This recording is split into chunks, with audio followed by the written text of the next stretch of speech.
Greetings, sentient beings. This broadcast is not intended for children. There will be strong language and adult themes. So today is World Bartender Day. So we have our special guest, Sarcastic Barman. Hello. And we have Godless Sewing with us. How's it going? Who has basically become my unofficial co-host. And we have Genesis Undead. Yeah, I've just become everyone's token trans girl. That's a t-shirt. No, I'm afraid that position on the show was taken by Jenny Morgan long before you showed up. Oh, that's fair.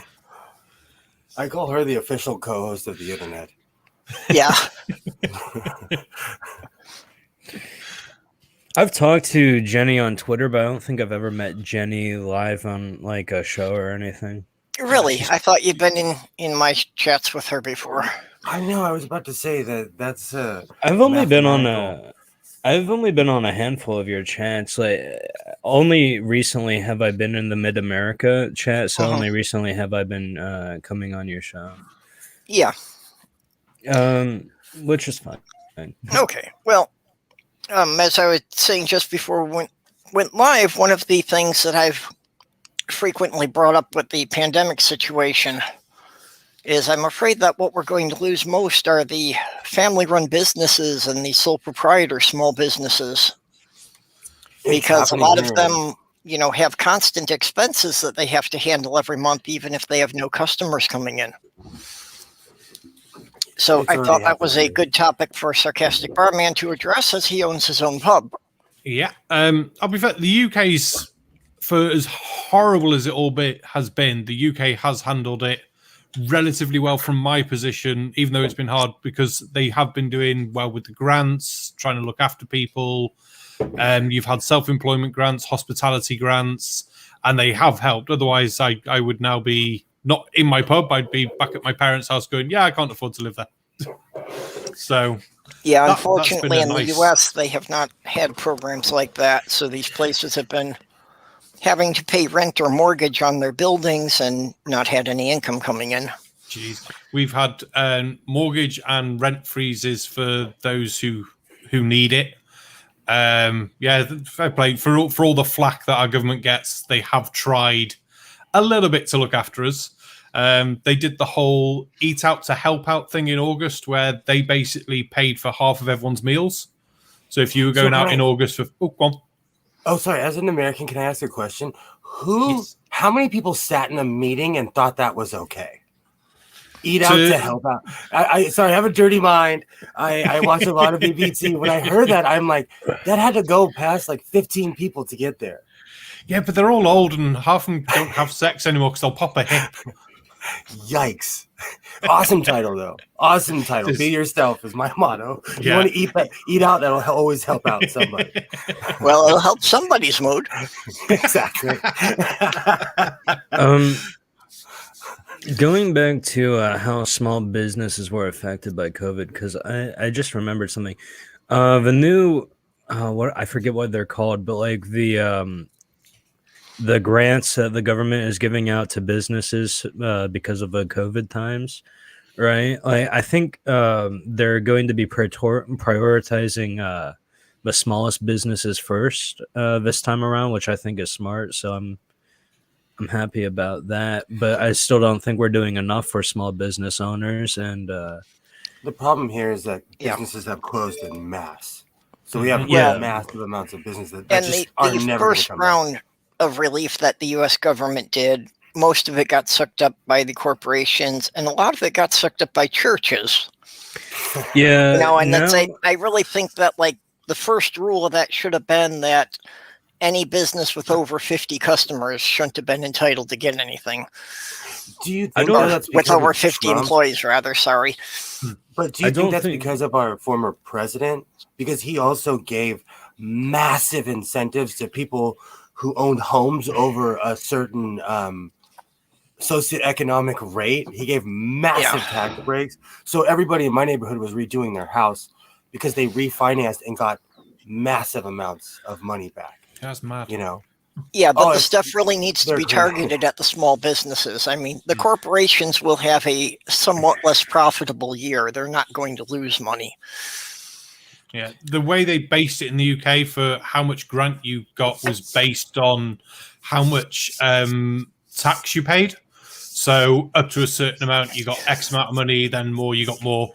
So the large businesses obviously got more, but it was based on the idea of if you're paying more tax, you've obviously got a bigger business premises, your premises is worth more, so we need to give you more money. So they tried to balance it as best they could, rather than just saying, well, you're a multi-million-pound business, we'll give you all the money. You're a small business, you get nothing. Well, unfortunately, you are a small business, so your rates are going to be lower, your rents are going to be lower, so you get this percentage based on your rateable income that is then worked out to pay your council tax. So the way they tried to work it out at least was good in theory. I think they probably could have done more, but what they did do has seemed to have helped. Well, the U.S., it was phrased as being a plan to help pay employees' wages. So companies, basically, the more employees they had, the more money they got from it. Oh, Absolutely. we got that as well as the grants. So we got, you could get money up to 80% of your furlough costs was covered by the government, as well as the grants for the business, as well as help and relief on rents and mortgages, as well as then our self-employment tax that we have to pay each year, which is based on how much you earn. They took an average of the last 3 years of self-employment and then worked out more grants to give you as well. Yeah, unfortunately, in the U.S., they didn't really do anything to help with the rents aside from putting a freeze on evictions. And people were still But getting that you evicted still have somehow. to pay the back rent at some point. Exactly. I think part of the problem in America is that we don't care for each other, or even pretend that we do. You know, we have to remember that in America, there's people dying from curable illnesses. There's people siphoning out their insulin just so they can make it to the next batch. You know. I was going to say, does the whole rent and grant situation reflect the America's vision of healthcare, where it's because you're the only developed country in the Western world where you have to pay for your healthcare in the way that you pay for your healthcare, whether that be your private health insurance, plus then you get horrendous bills on top of that afterwards. Whereas we pay our national insurance, which it's a percentageized rate on how much you earn. So the people who earn more are going to pay more of a percentage of their, well, pay the same percentage. But so everyone combines into that pot. And it just seems to be too much of a socialist sort of idea for America to look after everyone. Yeah. You know, I really hate the fear for social programs and like socialism as a whole. Because I mean, personally, Texas is a good example as to why unregulated capitalism just doesn't work. You know? Absolutely. Well, yeah, and like, you know, it's just like it makes more sense to have a standardized healthcare where we're all like, no matter what illness or problem you're having, you can go for a percentage of your income, because like there's a lot of people out there who, you know, literally can't afford life-saving treatment, as we were saying earlier, or like are rationing their medication. Absolutely. Yeah. You know, that's one thing I'm going to be worried about is what if I like lose my job and can't pay for my bipolar medication, right? So it's like, well, and that's a perfect example. There's a lot of people who actually would be perfectly able to work if they could get the treatment they need. But instead they wind up on welfare because they, can't afford whatever it costs for their prescriptions. yeah. And depending on certain jobs, you get paid more on welfare than you would working at a certain job. You know, so there's certain people that happens in the UK as well. You get some people, especially we've got a big problem in the UK. We have for a few years now, minimum hour contracts. So they'll give you a job. Yeah, you got a minimum hour contract. So we don't have to give you any hours, which then 90% of the time is a bit of a pain in the backside. But then when something like this happens, they can just say, well, you're on a minimum hour contract. We don't have to give you any furlough money because you wouldn't have earned any money anyway if we didn't give you any shifts. So it becomes that pain in the ass as well. But to come back to what Genesis said about capitalism can be absolutely awesome in the way that people are driven by money. So the idea of being able to make a load of money to then further themselves and further business and innovation is a great thing. But there has to be some kind of government oversight to bring in the idea of you can't just fuck everyone over to make money. Sorry, Jen, I forgot to ask, can we swear on here? Oh, well, too late now. Oh, yeah, that's why, put the I thought you might at the beginning of it. And yes, Microraptor, I did steal a bunch of flags. Come after me. I also have. I found this as well. Nice. I have flags all over the place in here. Oh, Sloth Girl makes a good point here. For people having trouble getting their medications, one recourse is a lot of times if you can contact the drug companies, they will provide it at a discount if people can't get any other coverage. That's good. Well, it's good, but it's also kind of fucked up because it kind of means they're overcharging to begin with. Well, and one of the issues I've really had with drug companies is that the exact same drug, often even manufactured in the same plant, is sold for 10 times as much in the U.S. as it is in Canada. Mm-hmm. Okay, also in Mexico, when I was in Mexico, I was kind of scared, like, oh, am I going to get my inhaler?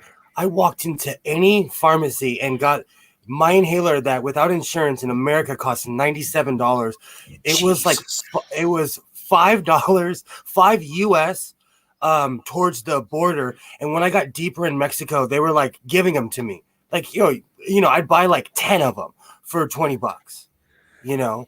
So the same exact product they sell in America, same product. Well, and that's why it got to be a regular thing that, groups were chartering buses to go to Canada to buy the prescriptions.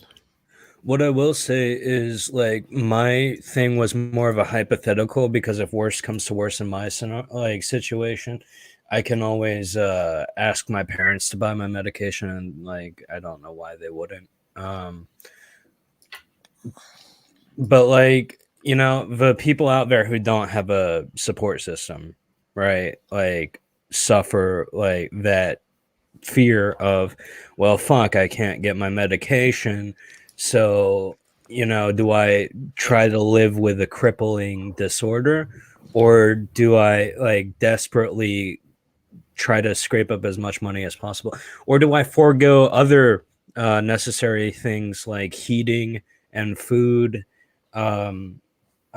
just so I can, be functional, And The like, sad thing is that that's normal here in America. Yeah, and that's like a dilemma that no one should have to face. It shouldn't be like, do I want to eat or do I want to, be neurotypical today? It's well, with my fiance, when she had to change insurance plans, just because there was that little blip in changing plans, one time her diabetes medicine didn't go through at the pharmacy, and they were going to charge her $600 for a month on her diabetes medicine. Good God! What the fuck? I've seen people turn around in desperation at the pharmacy, and people are like getting pools together of money to help someone pay for their prescriptions because they're just devastated that they can't afford their medication. 80% of the things on GoFundMe are to cover medical cost. See, you'd think, taking that as an example, America obviously wants to help. You want to help each other with these prescription costs. So why doesn't this get brought up more with Medicare and stuff like that? But then does that come to how you've got, what my word I'm looking for? The campaigners from these industries come in and talk to your politicians and things like that. Say, oh, you want to vote this way, or don't talk about that. And there's that feeling of, see, in the UK, they get done for that, because that's almost crap. My brain is fried today. I don't know why. Go on. They actually passed legislature that made it illegal for the states to bargain with the drug companies on the price of prescriptions through Medicaid. That's mental. Basically, in America, you have to have enough money to afford to live here. And when I say that, I mean be alive here and not die of some horrible disease. So, if you don't have enough money for rent, you'll be homeless. If you don't have enough money to pay for your surgery, you'll be homeless. It's a reality here. Especially, oh, sorry, go ahead. I was just gonna say, here in LA, we have over 100,000 homeless people here. Jeez. Who was that guy? Who was that guy who upcharged the price of AIDS medications from 7 cents to like $700? There was like a big class action lawsuit against it. I remember that. I don't remember a name. I remember the story, but yeah, I can't remember the name. It was some stupid millionaire bloke who said, "Hey, look how well I've done. I've made so much money now." I know the name. I just can't think of it. Was it Pharma Bro? That was the guy with that jacked up the price of insulin, I think, or something. He went to jail. Nice. That's one thing in America. Well, if you tick off people enough, you will go to jail. If you run your mouth enough. They're having that same thing now in Texas. I forget who was it, but one of the guys who's heavily invested in the energy company down there called this a golden opportunity to be invested in natural gas. Okay, so I saw that footage today and I said, wow, how much money is he getting paid? And then they said after he was getting paid he got paid like $26 million or something. Good insane. God. So yeah, in 2018, Martin Shkreli, CEO of Turning Pharmaceuticals. Pharma Bro. Yeah, he's Pharma Bro. He jacked up the price of Daraprim by 5,000%. Jesus Christ. And there's really nothing stopping these people from doing. I know there was like a lawsuit about it, but I don't think he suffered anything. It's insane how there are. Sorry. Yeah. Well, and what Chismondo is saying here about flying to another country to stock up. I mean, this is why medical tourism has become an industry. Mm-hmm. Because it is actually cheaper for people in the U.S. to fly to other countries, stay there for a week to get surgery, and fly back. Happens in Mexico all the time, and I'm not telling any secrets. If you go to Tijuana, there's nothing but pharmacies right as you cross over, and then there's doctors' offices where people get major There's Jenny surgery. Morgan. Hey. Hi, Jen. It's where people get major surgeries, and that's less than 300 miles from here. It is basically most of the economy of Thailand at this point is based on Americans flying there for surgery. That is crazy. I thought the big place to get isn't the big place to get cosmetic surgery South Korea? Well, it depends on where you live. But plastic surgery, I know a lot of there's a big market of plastic surgery in South Korea. Well, I know there's a lot of that in South America too. Brazil and Argentina are popular destinations for it. But then plastic surgery is more of an elective sort of form of surgery anyway. Yeah. So that comes away from the needed sort of surgery to we can set up really high. Yeah, no, I'm just randomly spitballing, but I don't necessarily think that plastic surgery is always purely just an elective surgery. Oh gosh, no. For example, like with my transition that I plan on doing, I plan on getting my face reconstructed so it looks more feminine. Mm-hmm. Maybe shave down my chin bone, raise my eyebrows, shit like that. So but I definitely see what you mean, where it's it's usually an elective surgery. I was just randomly bringing that up because we were talking about surgeries. No, it's a fair point. That, it's not always just for your personal. don't want to say personal gain, but you know what I mean. It's not just for I want to feel good about myself. No, it's how I want to be perceived more. I'm going to stop because I'm going to dig myself a hole that I'm not going to get out of by wording things incorrectly. No, it's all No, good. I know what you mean. It's about how the rest of society responds to you. Yeah. How's it going, Jeff? Jetty, how are you doing? I'm good.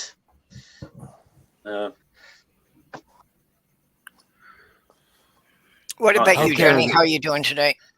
Oh, I'm just kind of sleepy. I only got up a few minutes ago. Okay. Well, when you weren't in here, I was wondering if you'd had an appointment today or something. No, I was just trying to catch up on what the talk is all about, and I just don't understand what surgery has to do with bartenders. It's Well, bartenders. no, we kind of moved Weird. on from that just as far as getting into the social welfare. Come on, a Yeah. good beer is good medicine. It is. All right, well then I can. Which I is, can- which is what's made me really pissed off this week because he looks like because I go out once a week, so I buy a case normally of beer, and literally the only sort of cases that were there in the shop this week, there's no Heineken, no Peroni, nothing like that. It's either Budweiser or Corona, and I'm like, okay, Corona is marginally the lesser of the two evils there, but Yikes. Corona's definitely better than Bud. I used to drink Corona. they're both Anheuser-Busch though, aren't they? So I like Corona. Like for a cheap beer, it's not bad. Like there's certainly worse beers out there. To me, it barely has a taste. My personal favorite beers though are like the Japanese beer, like Asahi and Kirin Ichiban. I have been wondering if the pandemic has hurt the sales of Corona or just made the brand name more recognizable. I think I read a study that it marginally hurt the sales of Corona because some like really stupid people were like, coronavirus is caused by Corona. Yeah, I saw I some of the understand. conspiracy They're- theories going in on that. I think I They did. bought an overdrive with their advertising. I can tell you that both I don't want to mention his name, but both Barman and I did a video responding to an idiot about a year ago who was suggesting that coronavirus was a marketing ploy for the beer. That's so stupid. Yeah. That's like the worst marketing ploy ever. Why would you want a deadly Yeah, virus named after you? And, No, because there's no such thing as bad press. well, I No. think the thing is, and Ever. I think Barman looked into this a bit more than I did actually, but she did actually look into it. The the parent company that owns Corona, their profits had dropped. So so of course this particular idiot was. Who'd have thought it? He was just pulling stuff out of his ass and spouting it on the internet. there is I just remembered this. There is a Dungeons and Dragons feat called Corona of Light. Now I want to play like a life domain cleric that just carries around a case of Corona. Throw the bottle at the goblins. I drank Corona for years and years and years. I don't know what it was. I'm really keep loyal, so if I find something that doesn't kill me, I just keep going and going. I keep a 18 pack of Corona underneath my desk. Just for like live streams. I don't go ahead. No, I've never understood the appeal of beer. I've never liked the taste. I don't get it. You have to find a beer that you have to find a beer that you like. Like, it's like the wand chooses a wizard, the beer chooses the person. I have been trying beers since high school. That's like almost 50 years now. And there isn't one beer that is anything like any other beer. They're all bitter and ghastly. Yeah. Why do you drink that shit? Try Kirin Ichiban if you don't like bitter beer, because Kirin, like, it's a very refreshing taste. Like it doesn't taste bitter at all. So Yeah, no, I've got the same thing as Jenny there, that hard cider or hard lemonade is the closest thing I can ever get to swallowing a beer. have you ever You know had what, it's seltzers? Have you ever had seltzers? Yeah, Depends. Do you I like don't- seltzer? I've had I a don't few. think so. yeah, Never worry depending about on the flavor. never What's worry that, about Barman? having a lager top. If you're not too keen on the standard sort of flavor of beer, that tiny bit of lemonade and a lager top really does change the flavor enough. And we get a lot of people who drink them in the pub. So they'll come in, can have a lager top. Yeah, no problem. But as Godless Scummer will probably know the answers to this joke, what does American beer and having sex in a canoe have in common? Yeah, I've heard that. They're close to water. Yeah, Yeah. you know that's a dumb joke, bro. It is, but I've never found a decent American beer I like to go through it. Give me a nice Peroni. Give me a nice San Miguel. There's so many good beers. You probably can't get the good American beer because, well, you might be able to online. Like there's like craft beers. They're a bit pricey. Like We get a few like brew dogs and stuff over here now. So Brewdog I is think good. that's- I do yeah. like Brewdog. there's My- one breakfast beer that I drink from time to time. It's got like I think it's like But wait, 15%. breakfast beer? Yeah, What, it you tastes pour like it on your coffee. cereal? It tastes like coffee, maple, and bacon. It's so fucking good. Ooh, sounds like Okay, I beer. have never heard the More of term a s- breakfast beer before. It's more of a I've never stout. had it for. Yeah, it's a stout. I've never had it for breakfast. I've only had it for dinner when I eat like hamburgers, Mhm. but it's so good. So I in the normally UK, like when I'm sorry. normally when I'm at home or something, I'm drinking like lagers or something. But if I go out, if I go to a pub, I'm more likely to go for a pint of Guinness or something like that. Just my go-to when I go out. I like, Never got into Guinness. really. So I find it have too heavy. I have Yeah. a question. Is it socially acceptable to day drink in the UK? Yes. Yeah. Do you know you'd probably get fired if you did it around here. I'm only day drinking because I'm on a show. Like, actually, I only drink when I'm on shows. But No, I'm saying if you're on a job site, would you go to a bar and then go back to work? I would never. Well, no, because like I feel like. Well, I don't want to speak for my UK friends in the panel right now, but like I feel like anywhere you go, if you like get fucked up, or you drink during the job and get buzzed, that's not great. Like I come from the generation where it was not only all right if you wanted to have an alcohol beverage at lunch, but it was encouraged as a way to do business deals and things like that. It was, having 2 or 3 gin and tonics at lunch was no big deal. It was what Yeah, everybody I was did. going to say I've worked a couple of pubs up north by Manchester, Liverpool, and Chester.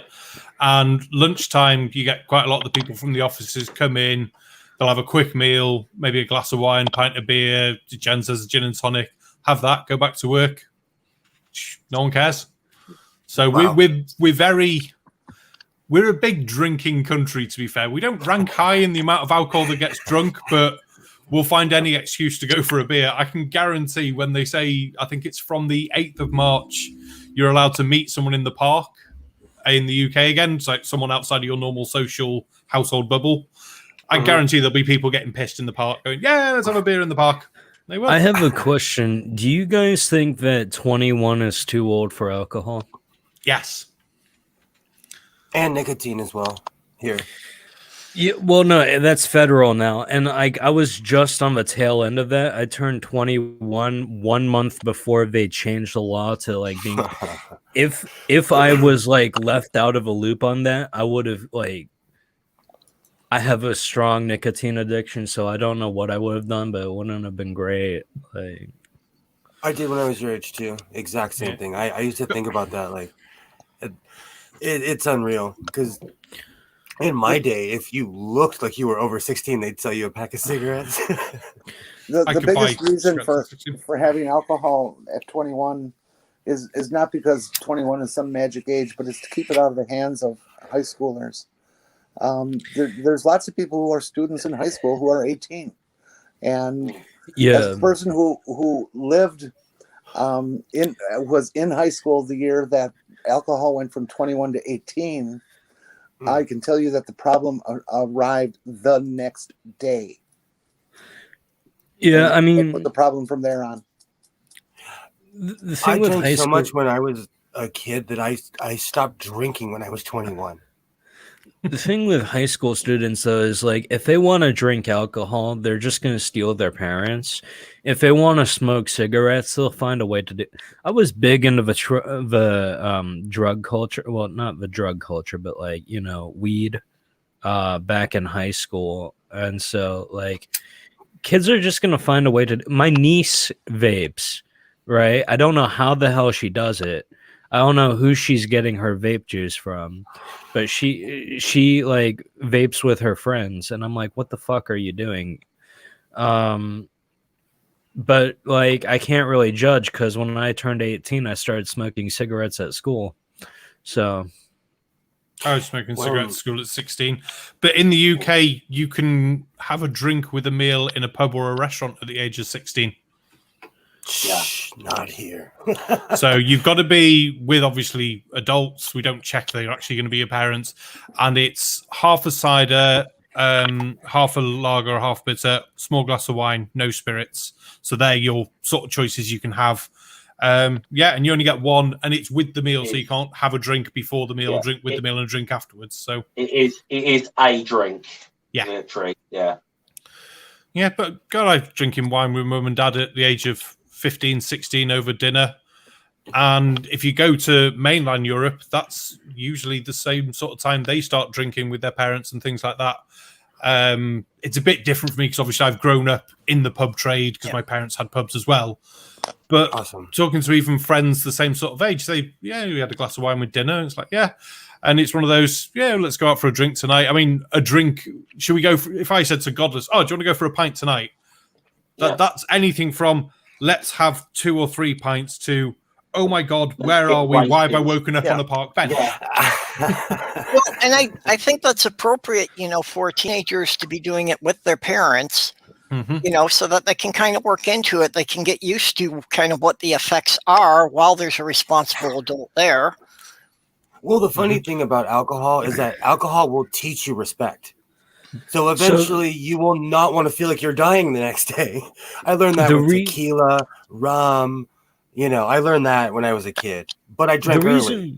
The reason why I bring this up in the first place, actually, is because I think it's really damaging if someone has no experience with alcohol for most of their life and then goes to college where there's all this alcohol. Because my friend, I'm not going to say his name because he's not a YouTuber, but my friend, straight edge his whole life, he'd watch us smoking weed. He wouldn't partake. Now, he drinks every day, right? He's always getting fucked up on something. He used to be like a literal genius at school. He graduated valedictorian in my class. I don't know how he's doing anymore. Maybe he's responsible with it because I don't want to immediately assume anyone with who drinks a lot isn't doing well, but I'm worried. And it's dude had strict parents, so he never had any introduction to alcohol, and I think it really fucked with him, I think that's the problem. Sorry, prohibition doesn't work. No, people always find a way over it. But you've got to build up sort of that respect and understanding for alcohol. And I think you'd struggle in the UK to find any 17-year-old who's not tried alcohol or been drunk, even at 17. I was going to parties at 16, 17 at friends, and there was booze available and things. Usually there was a parent in the house who knew you were having the booze. And it just becomes one of those. I mean, Godless will probably say the same. Our biggest problem in the UK with alcohol isn't that we drink so much and we're always drinking or anything like that. It's pre-drinking. So that the having the drinks before you go out, because alcohol in the UK is so expensive. So you tend to have a bottle of wine or have a case of beer before you even go out on the night, before you hit on the Jägermeister and things like that. So by the time it gets to 2 a.m, you're fucked. Yeah, that's the same here. And you go out because I can't really do it anymore, like the pre-drinking thing. But I need people who would be, completely half cut before they even got to the first pub. Mm-hmm. You know, that's the same how it is here in our metropolitan areas, like our cities and stuff. Like people will pregame because alcohol is so fucking expensive. Like whenever I go to the club, I'll invite my friends over to my house instead of like meeting at the club. So, one, so that we can all Uber there and not like drunk drive, but like two, also just so we can like have a few drinks. I'm getting a call, so I'll be right back. No worries. Well, and that's what I was going to mention. One of the problems with the U.S. is most cities here don't even have functional mass transit, so everyone has to drive. Absolutely. And we have a system here that they'll help you.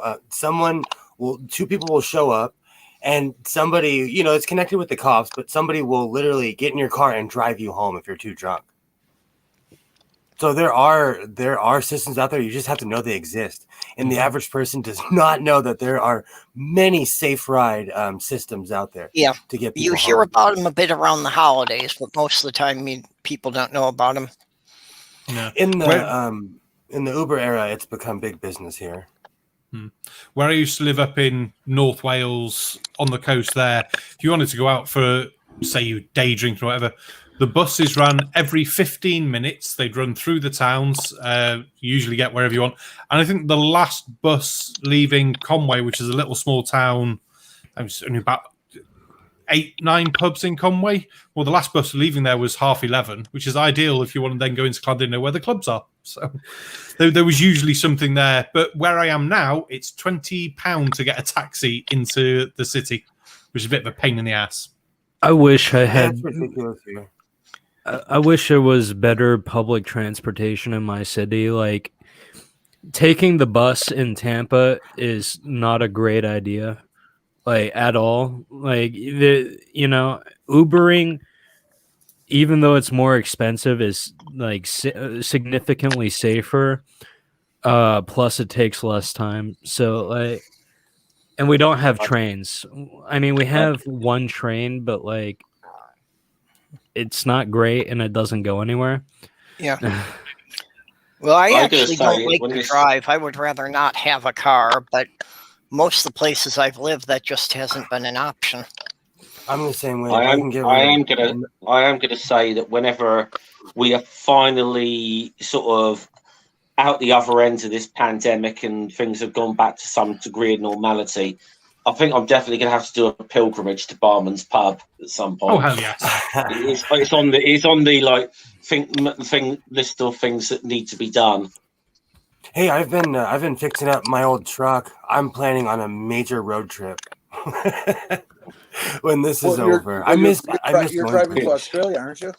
If that was possible, I'd be there. I'm actually gonna. Out of all the cars I own, I am going to keep my F-150. So I'm trying to figure out how, because I don't care about the legality, because once it's there, I could switch the steering wheel, but I'm bringing that thing with me. So I'm just trying to figure out how I can get a giant 1988 Ford F-150 into a crate. Well, there's companies that do. That's what they do, is ship autos for people. No, I know. But it's not going to be just my truck. It's going to be all my stuff. A vehicle alone from here to Australia would probably run you $10,000. Well, if I buy the crate, it goes by weight. Yeah, so I'm just thinking about. I've been thinking about. Well, actually, no. It's way cheaper than you think. I was actually really, really surprised when I started looking into it. That's the only reason I even bring it up, because I thought it was an insane idea, and I looked at it, and it's practical. Wow. I think it's because of COVID. I think business in general is down. Does Australia have any laws about the vehicle meeting Australian spec that you would have to convert to? Well, right now, and I'm not trying to put anyone's hopes up. Basically, the point I'm at right now is like their immigration is really hardcore. Or if you have more than $70,000 in the bank, they'll let you in their country. So I'm not letting out any secrets that anybody doesn't already know. So if you have over $70,000, they will basically let you walk in their country because you're not a liability. It's amazing. It's amazing what you can achieve with money, isn't it? How easy countries do it. It's sad. It's effed up. And like I always cry about, and you know, and their immigration laws are really hardcore. But let's be real. It's about how much money you have. I mean, this is a country at one time after the Second World War where you had pretty much let a generation of British people in for £10. You can ask Jen, honestly. We'll ask Jen about the £10 poms. I will. Yeah, there's the whole generation that immigrated to Australia. You know, because it was really cheap to move there, and there was opportunities. If it had ever been an option, I would have moved to Canada anytime after George W. was elected. And you know, we forget about those days, about when George W. was waging war in the Middle East in our name. Yeah. You know, and yours as well, Sarcastic Barman, and yours as well. We were there. We were there. If I had the ability at the time, I would have moved to Canada when Donald Trump was elected. So I wouldn't mind moving to Canada or Australia. I'm going to say, well, you can have fun driving on the left-hand side of the road as well. You know, I drive like it's NASCAR here in LA. Like it is NASCAR. I don't want to drive. I don't like driving. I just look at it as a necessary evil. I love cars and I hate them because I've been working on them since I was a little kid. You know, so it's one of those things. However bad you think they drive where you live, go to Morocco. Oh my God, we couldn't believe we went for a holiday and this guy, they're coming up to a roundabout and he wants the first exit. He's in the inside lane. So what are you doing? So, they'll move out my way. All the cars are bumped, scratched. Like Jesus Christ, why? We only got the taxi twice. So they're playing bumper cars over there. Good to Basically, know. Yeah. It'd be great at mechanic work. You'd always have some. You know, and the weather's nice. Our speed limits are kind of outrageous here in Los Angeles, and I'll be going 80, which is what, like 120 kilometers. I don't know. I'm not sitting. I'm better when I'm sitting in my car. Yeah, about that, yeah. And I get passed by highway patrolmen because I'm going too slow on the road. So it's like NASCAR here in LA, depending on where you are. Yeah. That's amazed how many. I'm sorry, go on, Perps. No, I was just going to say that even here, that the speed limit on the interstate is 75. But yeah, even if I'm doing 80, I've got people flying past me like I'm just crawling. Yeah, exactly. I will say this. My great aunt and great uncle live in California. They live near Newport. Yeah, the traffic is absolutely fucking insane in California. I thought Florida was bad, but you have like motorcyclists weaving in between cars, which freaks me the fuck out. Yeah, we have. It's not illegal to split lanes here. In Florida, it's pretty fucking bad though. Like, there's an accident every single day in Tampa, somewhere, and it's always somewhere major. It's never somewhere not major. I don't understand. motorcycles, I mean, like, because I know I'm riding the bike or whatever. You know, you are allowed to filter in the UK, but there are so many motorcyclists who take the piss with it as well. I mean, really push the boundaries of what filtering is actually supposed to be. Yeah. Our traffic is so bad. Last Saturday, I was coming back from just going to thrift shops. I was all excited because I got a bunch of stuff to sew. I went to the dispensary. I was ready to come home. I come to where the 405 and the 5 meet, which are two major freeways, and I sat in one spot for 45 minutes. Just sat in one spot in my car for 45 minutes, not moving. And then the next morning, I stupidly got on the. Oh, sorry. You've not seen anything until you've been driven in Britain on a bank holiday weekend. Oh, it's ridiculous. You know what a fucking traffic jam is then. Yeah, I live. Go on. I got caught in a traffic jam in the next town over, and it was so bad it took like 3 minutes to get through town instead of 5. It was really just awful. I was going to say, I live about 9 miles from my closest city, so Hereford. When on a busy weekend, it could take me about an hour to get into the city centre. That's 9 miles. Oh wow, it's the same here. That's LA style.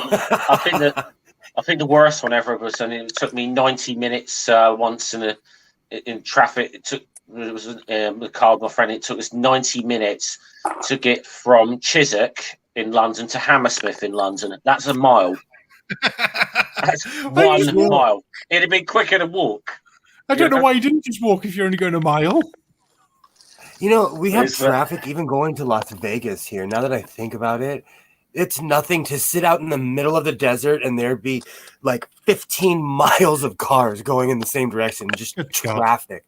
There's so many. It's especially in LA because Vegas is so close.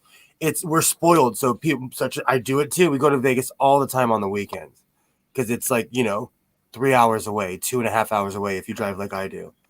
See, if everyone's going there all the time and everyone knows everyone's going there all the time, why is there not just a train that goes every hour, every half an hour, and just ferries everyone in probably half the time? That would be a sensible sort of conclusion from my end. You know what? I that's really sensible. But there's two things. There's a giant Air Force base. I mean, when I say giant, I mean it's half the desert. You're driving past it, and there's signs that say "Do not pull over here." Do not pull over. You're out in the middle of nowhere. Basically, anything to the south is owned by the United States government, and everything to the north is wasteland. So that would be sensible. But it's more in America. We don't invest in each other. We don't say, hey, let's build a thing, because all these people they'd find a way to rip off the consumer, because that's all we are. We're just we have that here. We're doing the was it HS2 Godless, which is costing billions upon billions. The whole idea project, Yeah, the whole idea it's going to save 20 minutes on a train travel from Manchester to London. It's like, well, that's great. I don't want to go to London because London's full of people and it's just horrendous. And then you look at the rail fare and compare it to flights. It's probably cheaper to fly. Someone worked it out. It is on. So if you buy the ticket just at the right time, it's cheaper to fly from London to Edinburgh than it is to get a train from London to Edinburgh. I will tell you this: that I looked into like flights from because we're going to get a train to Edinburgh from Southampton, which was like it's a good 8 to 9 hours on the train, pretty much. And I looked at that, compared that to flying, and it was like when I say marginally more expensive to fly, we're talking about £2 or £3, and I'm like, so I could pay another £2 or £3 and be in Edinburgh in 1 hour as opposed to sitting on the train for 8 or 9 hours. I think the choice is very obvious there. Yeah, here's one you're like, Godless. When I used to live up by Porthmadog, and they were doing a new bridge. So they're replacing this like 200-year-old bridge, knocking it all down, things like that. Yeah. The guy who was overseeing the project lived in Cardiff, but obviously nationwide company.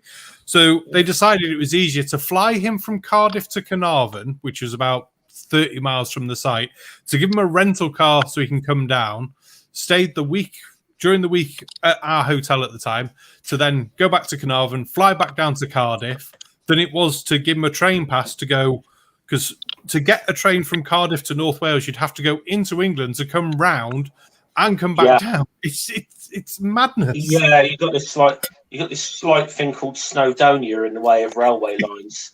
You do. So to start flights, Critical Cripple is saying EU flights are better. They probably are. Yeah. They're probably cheaper.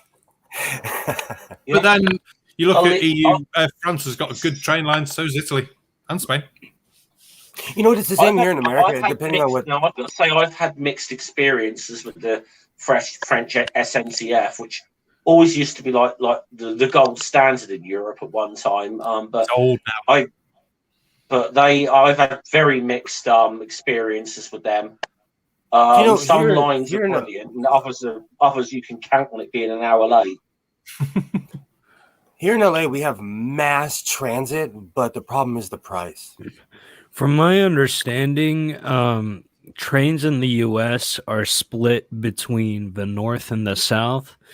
In the South, most of our train systems are like one track that goes forwards and backwards, whereas in the North, there's more like normal ass trains.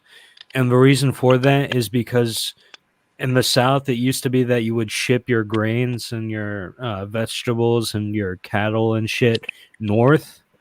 Or like you would just ship it one way and then it would come back. There wasn't really a need for like human transport. At least that's what I heard. I don't know if that's true. For all I know, that could be a myth. But Florida's trains are... Well, I don't know about all of Florida. Tampa's singular train goes out of city. It doesn't like... it goes like out of city up to... Oh, I don't even know where it goes. I think it goes all the way to Tallahassee, but it it doesn't go. It doesn't stop anywhere like important. It's a bit different for American train systems to say European, the UK train system, because the trains here, each country developed its own railway network and things like that, and they can be quite comprehensive in some areas. The UK one up until the 1960s was basically everywhere, and it was only Beecham's that ripped a load out because it was losing money. Whereas then you got to look at America and go, well, we need the main lines to transport stuff, but then you're a very big country spread out, and I can see branch lines there being a bit slimmer than ours. Well, not slimmer, but fewer and further between. Okay, somebody want to explain this thing? Go to France for £1. Right, okay. This is what I wanted to come and justify what I meant by EU flights. Right, my thing about EU flights wasn't that they are that fantastic. Right, we are all going to go and invade Barman, okay, after lockdown, right, which is about a dozen of us now. Okay, now it's going to cost us a fortune to get to him between us all. It is cheaper for us to all get flights to Madrid or Berlin. Yep, and go do that. Because the transport costs internally in the UK are so expensive, and over again, we've had to arrange meetings with people where we were going to meet in London, and it's just cheaper for us to get a flight from Liverpool to Amsterdam or Paris or somewhere else, than it is to get a train across the country. Mm-hmm. That's insane. That's insane. Yeah, I forgot about the £1 flights. Yeah, I've got on. You can go to specifics on that one. They tend to be, it's £1. It tends to be a one-way one. You do sometimes pay more for the one coming back, unless you've worked everything out and got the right dates.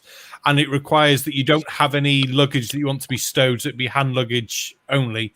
Where if you're going to somewhere like Madrid for a week, do you really need to take that much? Because you're going to spend 90% of it in the bar and the other 90% of it at the beach. So a couple of pairs of shorts and a couple of shirts, you're sorted. Week's holiday, £1. Yeah.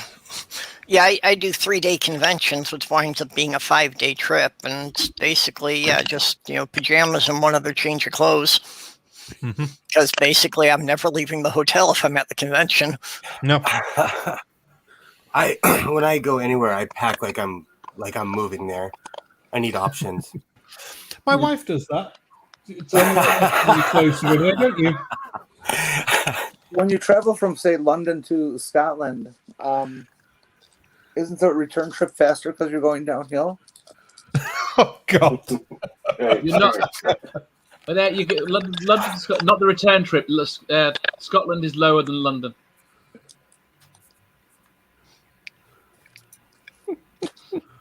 Wait, the Scottish Highlands are lower than London. Yes. I don't know about the actual Highlands, but Scotland itself is lower. It's a 10-20,000 year glacial issue. As the ice Scotland melted, the don't have a continental glacier. plate is slowly rising. Yeah. Concave, So Scotland is rising. Say again? concave Earth confirmed. There you go.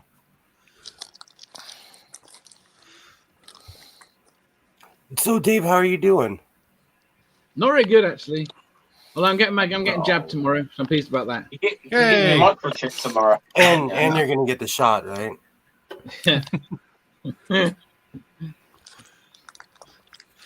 I've never looked forward to an injection quite so much.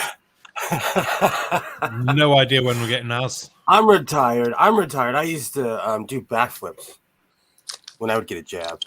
Look forward to it. I had my first injection about 2 weeks ago, so it's gonna be a while before I get the second one though. So, But you're pretty much guaranteed to live now. 21 days. Yeah. And then another week. well, yeah, I hope so. Yeah. You got to remember. You got to remember. I'm still. I am still like the whole reason I'm in the service because I'm immunocompromised, which is why the whole fucking reason I'm not working at the moment. So. Yeah.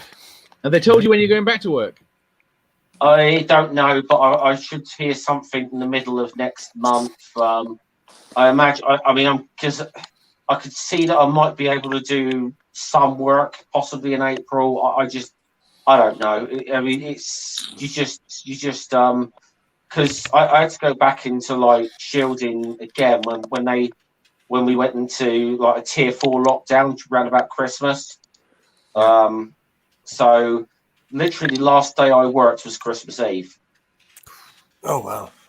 I've been basically really sat at home pretty much since. It's getting a bit. It is all. I didn't think I'd actually.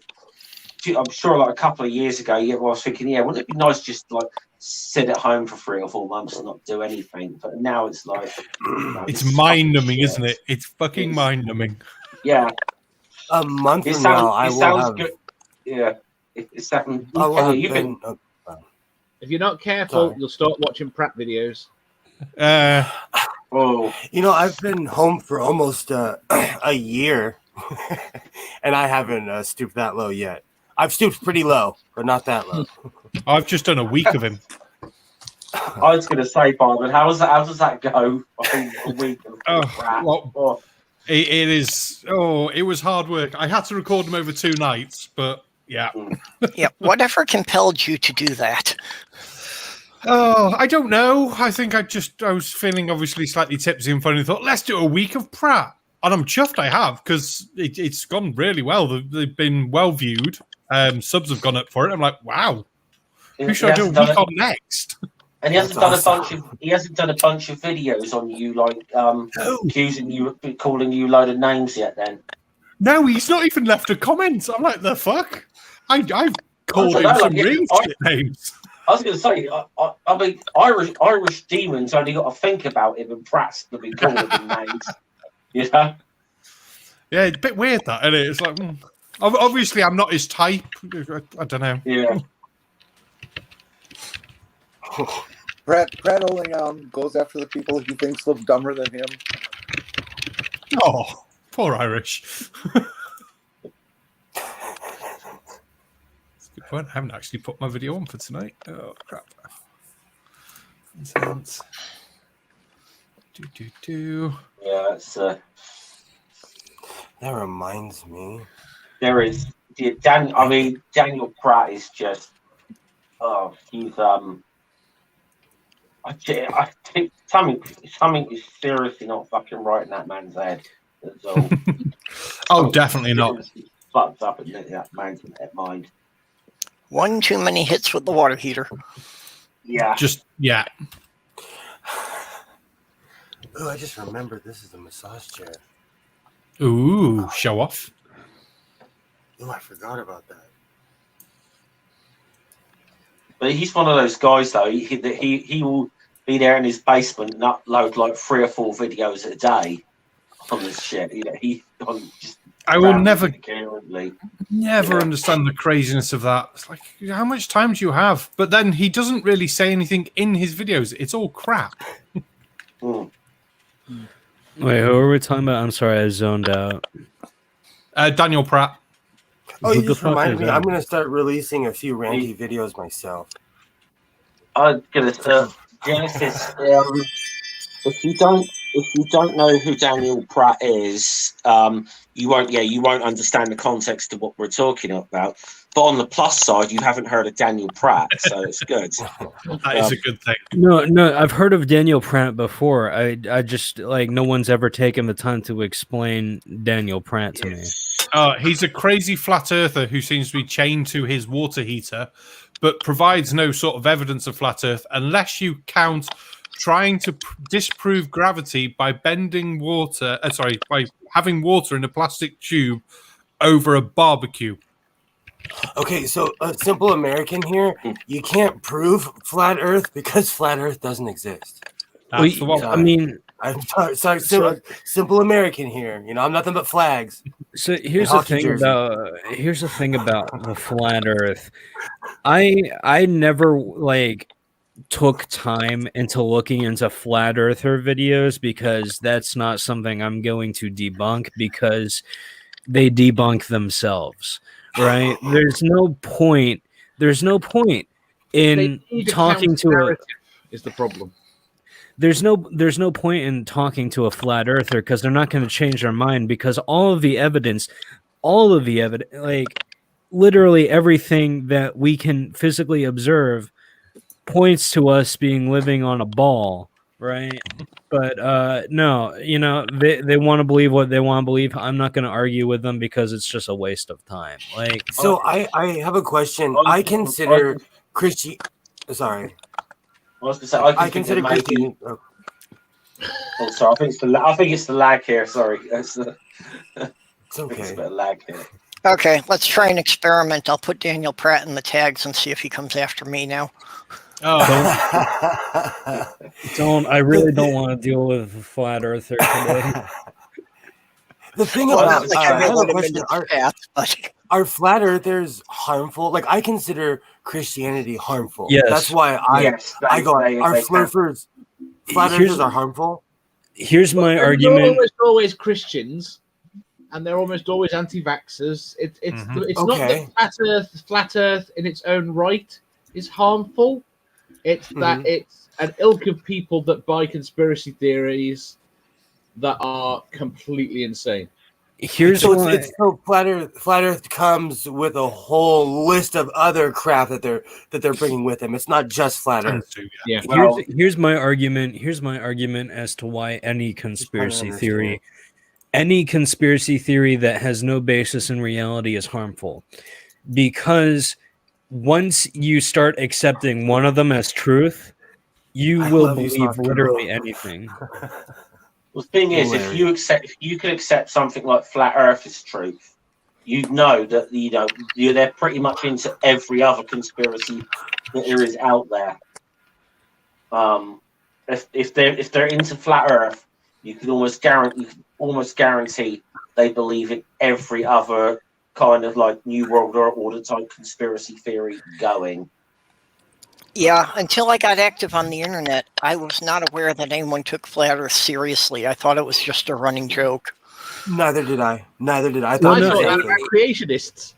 exactly Quite the same thing. Well, I did know somebody who was a Bible literalist, so I'd had exposure to that. Quite recently, the flat Earth community, as they call themselves, is growing, which is alarming.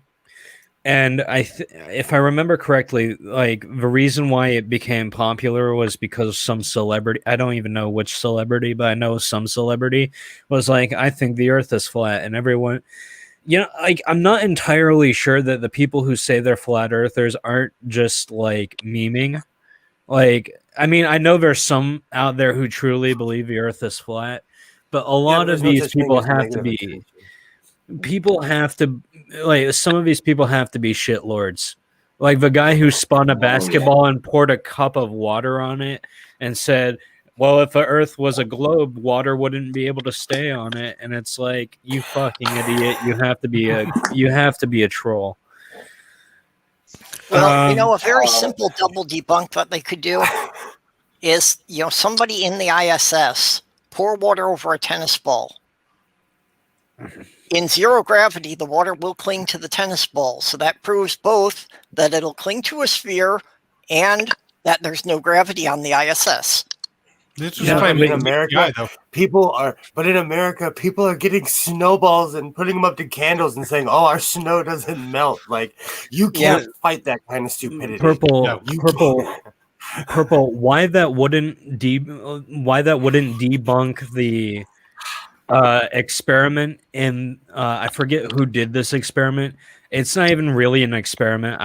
He called it an experiment, but like with an experiment you have a control and you have a test and you take into account every single which he didn't do. But what I want to say, like, these flat earthers don't believe we've ever been into space. They don't even believe in the ISS. I know, they'll claim it's all CGI. So, like, pouring water on a tennis ball in 0G won't prove any. But, like, it's like these people don't understand how gravity works. I know for a fact they don't, because they believe that the reason why there is gravity is because the flat Earth is flying into the sky at a really fast rate, but which doesn't make sense because gravity is exponential, not linear. But it's one of those things that no matter what you say, they're going to keep moving the goalposts. No matter what you say, they're going to say, "Oh, it's this, or it's that, or it's something else." Mm-hmm. But here's the thing. Like, this is why I'll never argue with a flat earther, because they're fucking insane. Like, I don't like to talk bad about. I don't want to talk bad about people or like call someone insane for holding a belief. But if you believe in the flat Earth, like truly believe in the flat Earth, you are insane. I agree, Doc. What Doc said. Yeah, a lot of them oppose, though. A lot of them oppose who don't really believe this shit. They would have to be.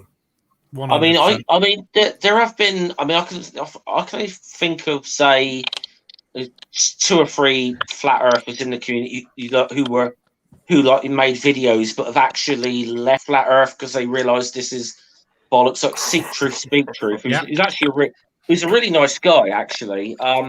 But he sort of I think he was watching 1 or 2 of Conspiracy Cats' videos. Yeah. He was like, actually, he's kind of got a point here. I can't answer, and then started to realise that actually flat Earth is bollocks. So there are examples, but most of them, like Will said, that they will shift the goalpost though all the time. But is this something that's more recent with the flat earthers? Because one of the reasons I asked the question is because 20 years ago, evangelical Christians got into certain school systems in certain areas, and now we're starting to see the benefits of that, where people are lighting snowballs on, thinking that their snow doesn't melt, and things like that. That's one of the reasons. So we're seeing what happens when evangelical Christians get in your school system. It's actually one of the things, if you actually look at flat Earth as something historical, it's always sort of been around, even from like Victorian times. It's been around, it's had its ups and its downs, but I think over the last sort of no, let's just say 10 years or so. Yeah, maybe because of the internet now, it's gotten a lot more attention than it's ever gotten before. Although I do think it's, I don't think they're growing as much as they like to make out they're doing, because they, you know. Search results and things for Flat Earth is definitely on the downward trend, so it's not as high as it used to be.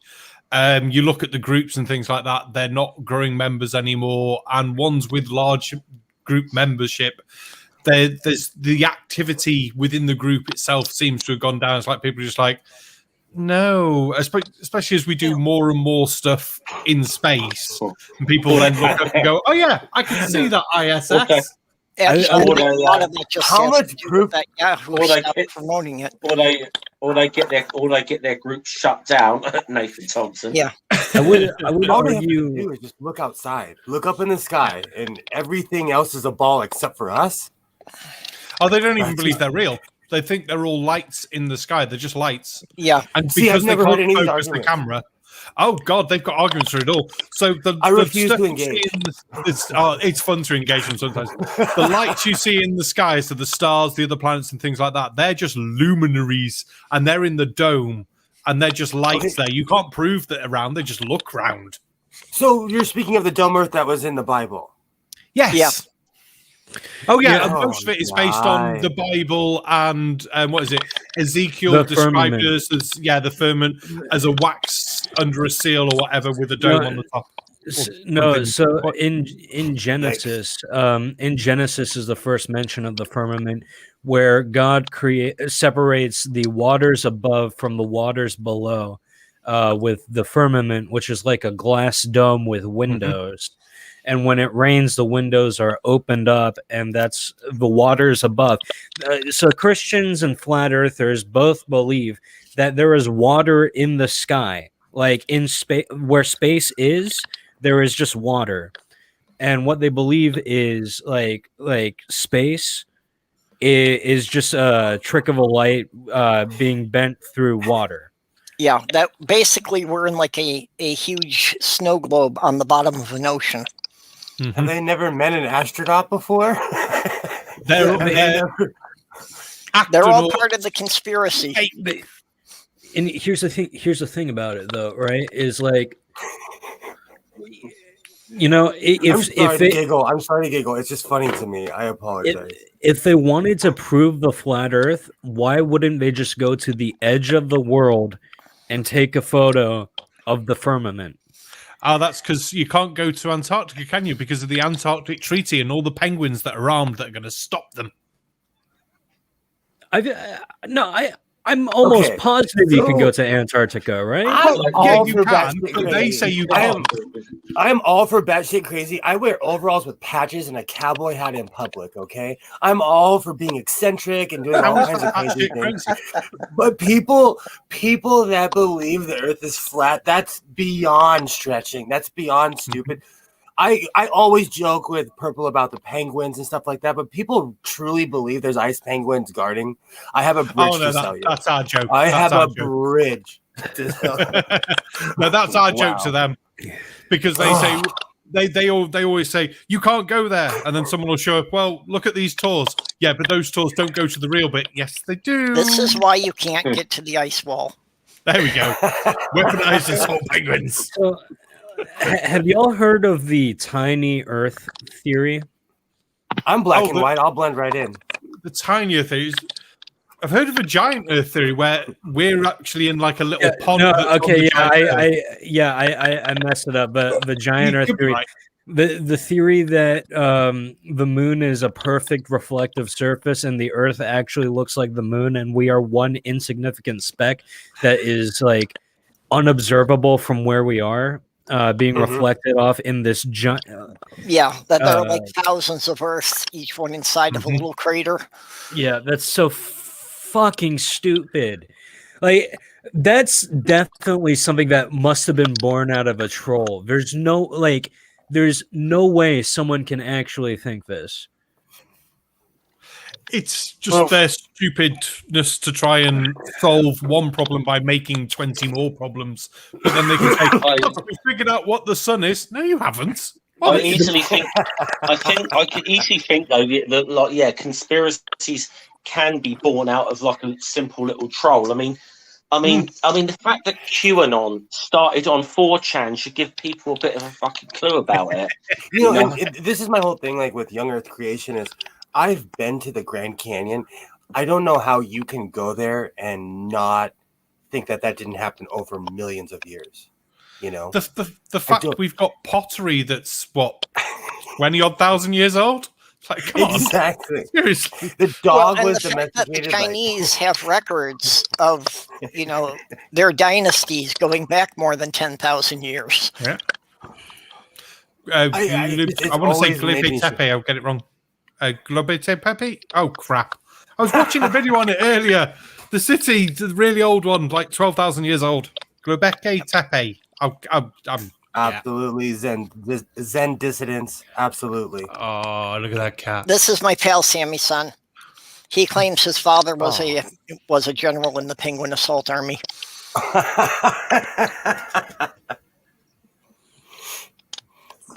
And another thing, I'm not conspiracy theory shaming. I believe in all kinds of things. I hold out hope that we won't all kill ourselves one day. Humanity won't die out in one big puff of smoke. So I don't harp on people's conspiracy theories, but Well, while you won't, I definitely yikes. While you won't, I definitely will shame someone for believing a conspiracy theory, because if you don't have the critical thinking skills and the standards for what you believe, that like make you realize why certain conspiracy theories are absolutely impossible or improbable, and like even if they were true, wouldn't change anything. Like I will shame someone for pulling that shit. Like my grandma came dangerously close to going full QAnon because she believes the election was stolen. I'm not talking to my grandma for a while, because I'm like, it's dangerous. This is dangerous thinking, and supporting it is dangerous. And by not calling it out, I think I would be doing a disservice to whoever believes in this. See, that's different. I agree with you, but I try to take things on a case-by-case basis. Flat Earth, I will point and laugh at somebody. Somebody who's denying, somebody who thinks the election was rigged, you have to ask them, was every other election before that rigged? Because nothing's changed. I agree with you on that point. Like, I guess shame is a bit strong, but like, I definitely don't respect conspiracy theorists. So I try to have a baseline level of respect for everyone, where I'm not just being a dick to everyone. But if you believe in a conspiracy theory, I can't have respect for you because you clearly have no concept of Occam's razor, and you're just doing this for attention, or at least that's what I see it as. I don't know. No, I agree. I agree with you. Recently, to kind of go not in too much of a different direction, somebody right here was wearing a Proud Boys shirt, and they got jumped by random people. But but the truth is, maybe that person getting their ass kicked will deter other people from doing that. Well, maybe even around here, I live, like I always say, like even though I live in Southern California, it's really right wing where I live, and that guy got his ass handed to him. Yeah, I mean, so I definitely think groups like the Proud Boys are terrorists. I'm not going to say the word for Susan Wojcicki's sake. No, I agree. But I think they're definitely domestic terrorists. And yeah, like I don't really have that much sympathy if you're wearing something that has so much like racist connotations with it and you get beat up. That's just a direct I was just consequence of your actions. I was just proud that in my majority Caucasian town, somebody got beat up wearing something like that. But by a I bunch just of white can't dudes. understand why the government didn't list them as terrorists after they exposed the plot to kidnap the governor of Michigan. I mean, how can a plot to kidnap an elected official not be a terrorist? I'll tell you why. Because the Proud Boys are one of the biggest, well, not one of the biggest, but one of the loudest supporters of Donald Trump. And when Donald Trump is in power, he protects his own. That's what the Republicans do, right? They protect their own. Yep. And you know, like that's why for the last 4 years, these paramilitary terroristic groups have been allowed to flourish in America. I said the word, I'm sorry. Have been allowed to flourish in America because you know, they knew they wouldn't face any consequences for their actions because Donald Trump was in power and he enabled this. And this is the direct consequence of years of you know, being so blasé and careless with our gun laws. Yeah, the attack on the Capitol showed that. I mean, you know, they're streaming this stuff and they're up there all strutting, and it's like, obviously they believed there would not be any consequences for them doing that. And like, so I don't know if you guys have been watching the trial on the Capitol. I saw the first day yesterday. I'm actually making a video on it where I'm gonna be discussing how I think this was predictable. But in the hearing, they said that the Capitol riot was completely unpredictable and was spurred on by Capitol Police firing tear gas into the crowd. The Capitol Police were firing tear gas because they were storming the barricade.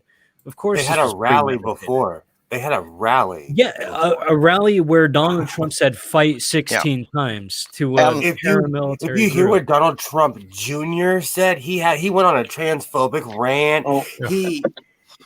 To answer Doorknob Head here, the difference between domestic terrorists and terrorists from the wild, it's just like turkeys. The domestic ones are so stupid they never survive in the wild. I can vouch that. I've had turkeys. They are stupid as fuck. The thing was, even before the day, like the 24 hours before the Capitol thing, there was clashes in Washington that involved the Proud Boys and other groups. This was entirely. I mean, I always like to say I think people haven't seen One Ring's video that they did on this a few days after this and the analysis, and Ring did a very good, I think, job of analysing this. And Ring has a background. He was an intelligence analyst, and they were in the army, like so.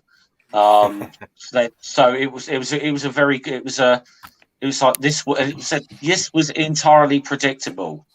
This was fucking obvious. This was going to happen.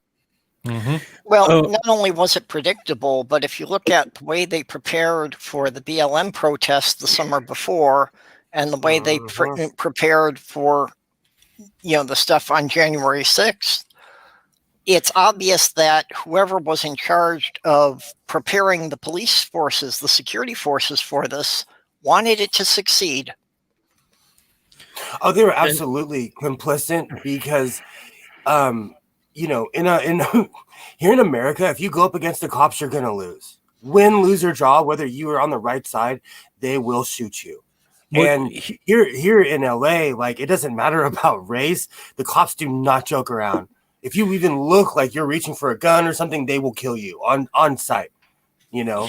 So the fact that people were allowed to storm the Capitol, they're collaborators to me.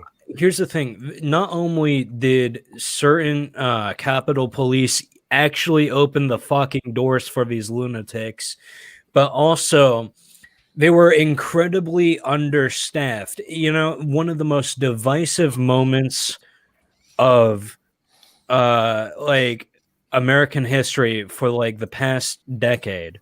Yeah. Right. And there's a group of highly militant people protesting this, and you're going to only send a backup of 7 people and only 4 of them have riot gear. What the fuck are you doing? Mobilize the goddamn helicopters. Mobilize the SWAT, right? But no, they didn't do that. I have a request, if I could make it, from the panelists and the audience to send me anything that looks like evidence from the past 4 years that something like this was easily predictable, because I'm making a montage set to a cover of Mr. Blue Sky as a little meme in my video. And if you send me something, I will actually put your name in the description of the video for helping me out. So just DM me on Twitter, Genesis Undead, free exposure. And you get to help me make my point that, these elected officials and these people who are meant to serve and protect us always miss the warning signs. And I'm sick of hearing in the news the FBI knew the shooter was going to do this, but didn't act on it, or, shit like that. So, send your... It kind of makes me laugh. It kind of makes me laugh because here in America, we are so watched that if any group in particular that was just named wanted you, they would just come straight to your house and get you. Yeah. Like, so the fact that they were allowed to storm the Capitol speaks volumes. Because here in LA, like, honestly, if someone even fires a shot, and I'm not here to kill stereotypes or anything, even in the places where you think are the most dangerous parts of LA, if anyone even fires a shot, there's helicopters, 15 cop cars, they bring in the paddy wagon to arrest hordes of people, So I think that's more.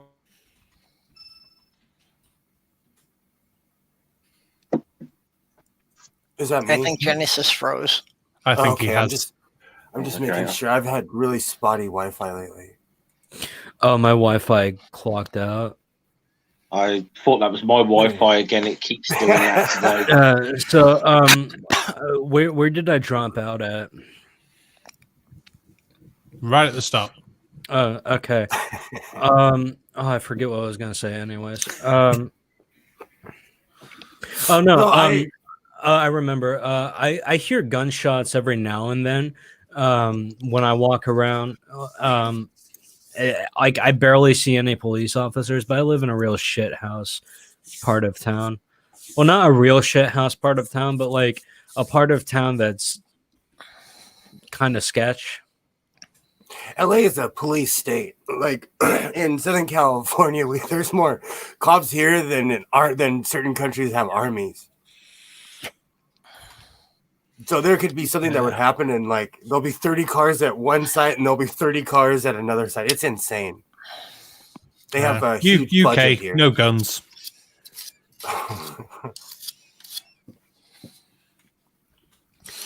Man, we have veered way off of bartender. It's been a good conversation. No, I will say I know. I'm always trying to bring it back. The one thing I do miss, of course, of going to bars is the culture, meeting people, chatting shit. Oh, yeah. There's always a sign on the wall that says, there's at the dive bar by my house, there's a sign on the wall that says, there is no religion or politics to be spoken here. And it always ends up in religion or politics and then a fist fight. That's the quickest way to get the fist fight in a pub, isn't it? Religion and politics. Well, yeah. You know what I do to avoid that? I go to the goth nightclub because like everyone's either an atheist or isn't like super Christian to the point where they're gonna judge you. Same here. If you go, goth bars are same here. Yeah, the goth establishments are always like the best for an atheist to escape religion, because like you'll always see like fake occult shit just to really be like, you know what, we're here to have a good time. The The one I go to though that I'm really sad that I haven't had a chance to really have fun at for a while. All dance floors are closed in Florida, so I can't go dancing. Well, where we lived in Michigan, Sloth Girl was a local celebrity on the karaoke circuit. Oh, that's awesome. Because she was one of the few people in town who could actually sing. You know, I used to think I could sing, and then I stopped drinking moonshine. And then realized I was way out of tune. I missed karaoke bars. I used to sing karaoke at one time, and like when I was drunk, thinking I was good until someone videoed me one day, and I saw the playback, and I was like, "Fuck doing that again." Yeah, same thing happened to me, and as you can tell, I have an extremely high voice, and so it just doesn't translate. I always thought I could sing, and it's like it's braying. It's sad. I mean, I just do screamo. I barely have any range. My voice is really deep, so like instead of screaming or instead of singing, I just scream. You know, you just reminded me of one time that I went to a bar and I sang Faith, and everybody was expecting me to sing the George Michael version, and I came up and I sang the other version. And I jumped and everything, and people jumped back when I started screaming. That was a great time. It was an Irish pub in the middle of Silver Lake, Los Angeles. Good times, great time.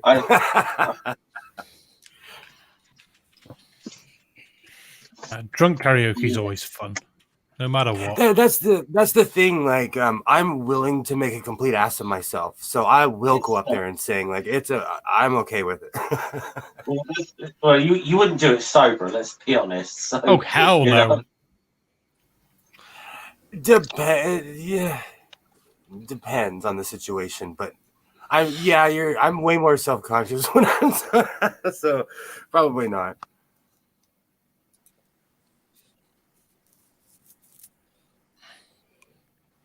Oh my God! You know, people are lighting snowballs on fire in Texas. COVID is never going to leave America. Wear a mask. Wash your hands. No. Sad times. I know. I'm. That's I'm being pessimistic. I'm being pessimistic. You said Irish, but I had I had a bar went into a bar which claims to be the highest Irish pub in the world. The highest? And that was in Cusco in Peru. It wasn't due to the quantity of dope smoked. I was about to say.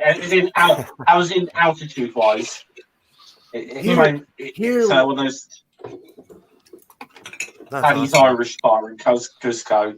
It's really weird. You go to any foreign city in the world, and it's like you find the Irish bar, you're going to find the Brits and the Americans. Mm-hmm. So, and the Australians. You know what is so sad? It's so true. There's a very famous pub in Santa Monica, California, and it's always Australian people in there. But you can watch a good footy in there. And they're great people. So true. But it's a famous English pub. I'm hoping you've got some other definition of footy. Yeah, I'd move to Australia, but the whole thing is it's like hard as fuck to find weed there. So I've been looking that up too, because I'm not above just quitting. But you can get a license and grow it. Really? Yeah, depending on where you live. This changes everything. I'm gonna move to the outback and make my own weed farm. And like, I'm not gonna give the person away, but there's this person on Facebook who flouts their giant weed field somewhere in the middle of Australia. Yeah, like fuck all anyone lives in the middle of Australia. I'm just gonna move to the scrublands and like, oh man, that sounds awesome. Okay, I know what I'm doing. You know, we have Badlands here. It's just a horrible place to live. They're I'm not talking about you know. Badlands. Badlands are different because you can't grow anything in the clay soil. Yeah. But like scrublands, if you can fertilize the soil, you can grow shit. Well, you got a lot of that all over Texas. And you've got, hundreds and thousands of acres there that are completely uninhabited. Yeah, but then I'd have to live in Mexico as hell. well. I mean, Texas. Did I say hell? I'm sorry. New That's Mexico, okay. Johnny Cash did a song about Texas called Mean as Hell. That basically, that's the whole song is describing that. Yeah, that's where the devil set up. So another thing I'm covering in my video is how Texas froze over, and you know, like, is it the one of the senators of Texas or the governor of Texas that's saying, you know, it's worth it to freeze to death so that we keep federal regulation out of our power Governor lines? said Yeah. that. Yeah, like what a fucking lunatic. I mean, so here's the thing, right? Regulations, you know, they suck for companies. But the reason why they exist is because they're great for the people. Companies without regulations are not obligated to do shit for you. It's, you know, and when you look at all the people who are saying that it's fake snow because like it doesn't melt the way they expect, or when people say, you know,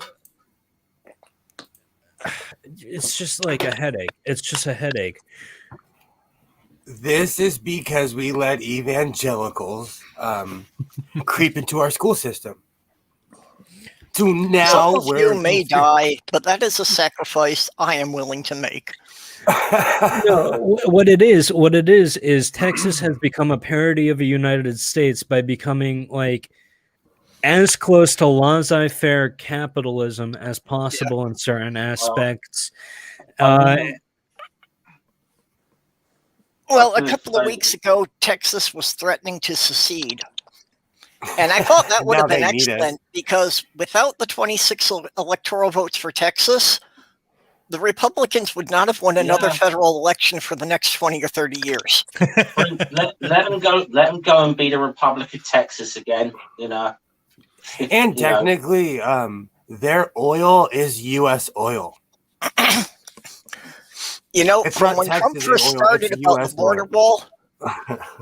From when Trump first started about the border wall, I said that I would endorse the idea of building a wall as long as it was built on the north border of Texas. I'm fine with building a wall around Texas, and I think we should make Texas pay for it. There was someone in. They would. There was someone in Mexico, wasn't it? Who says, "Yeah, we'll gladly pay for your border wall, but as long as we do it around the pre-1848 borders."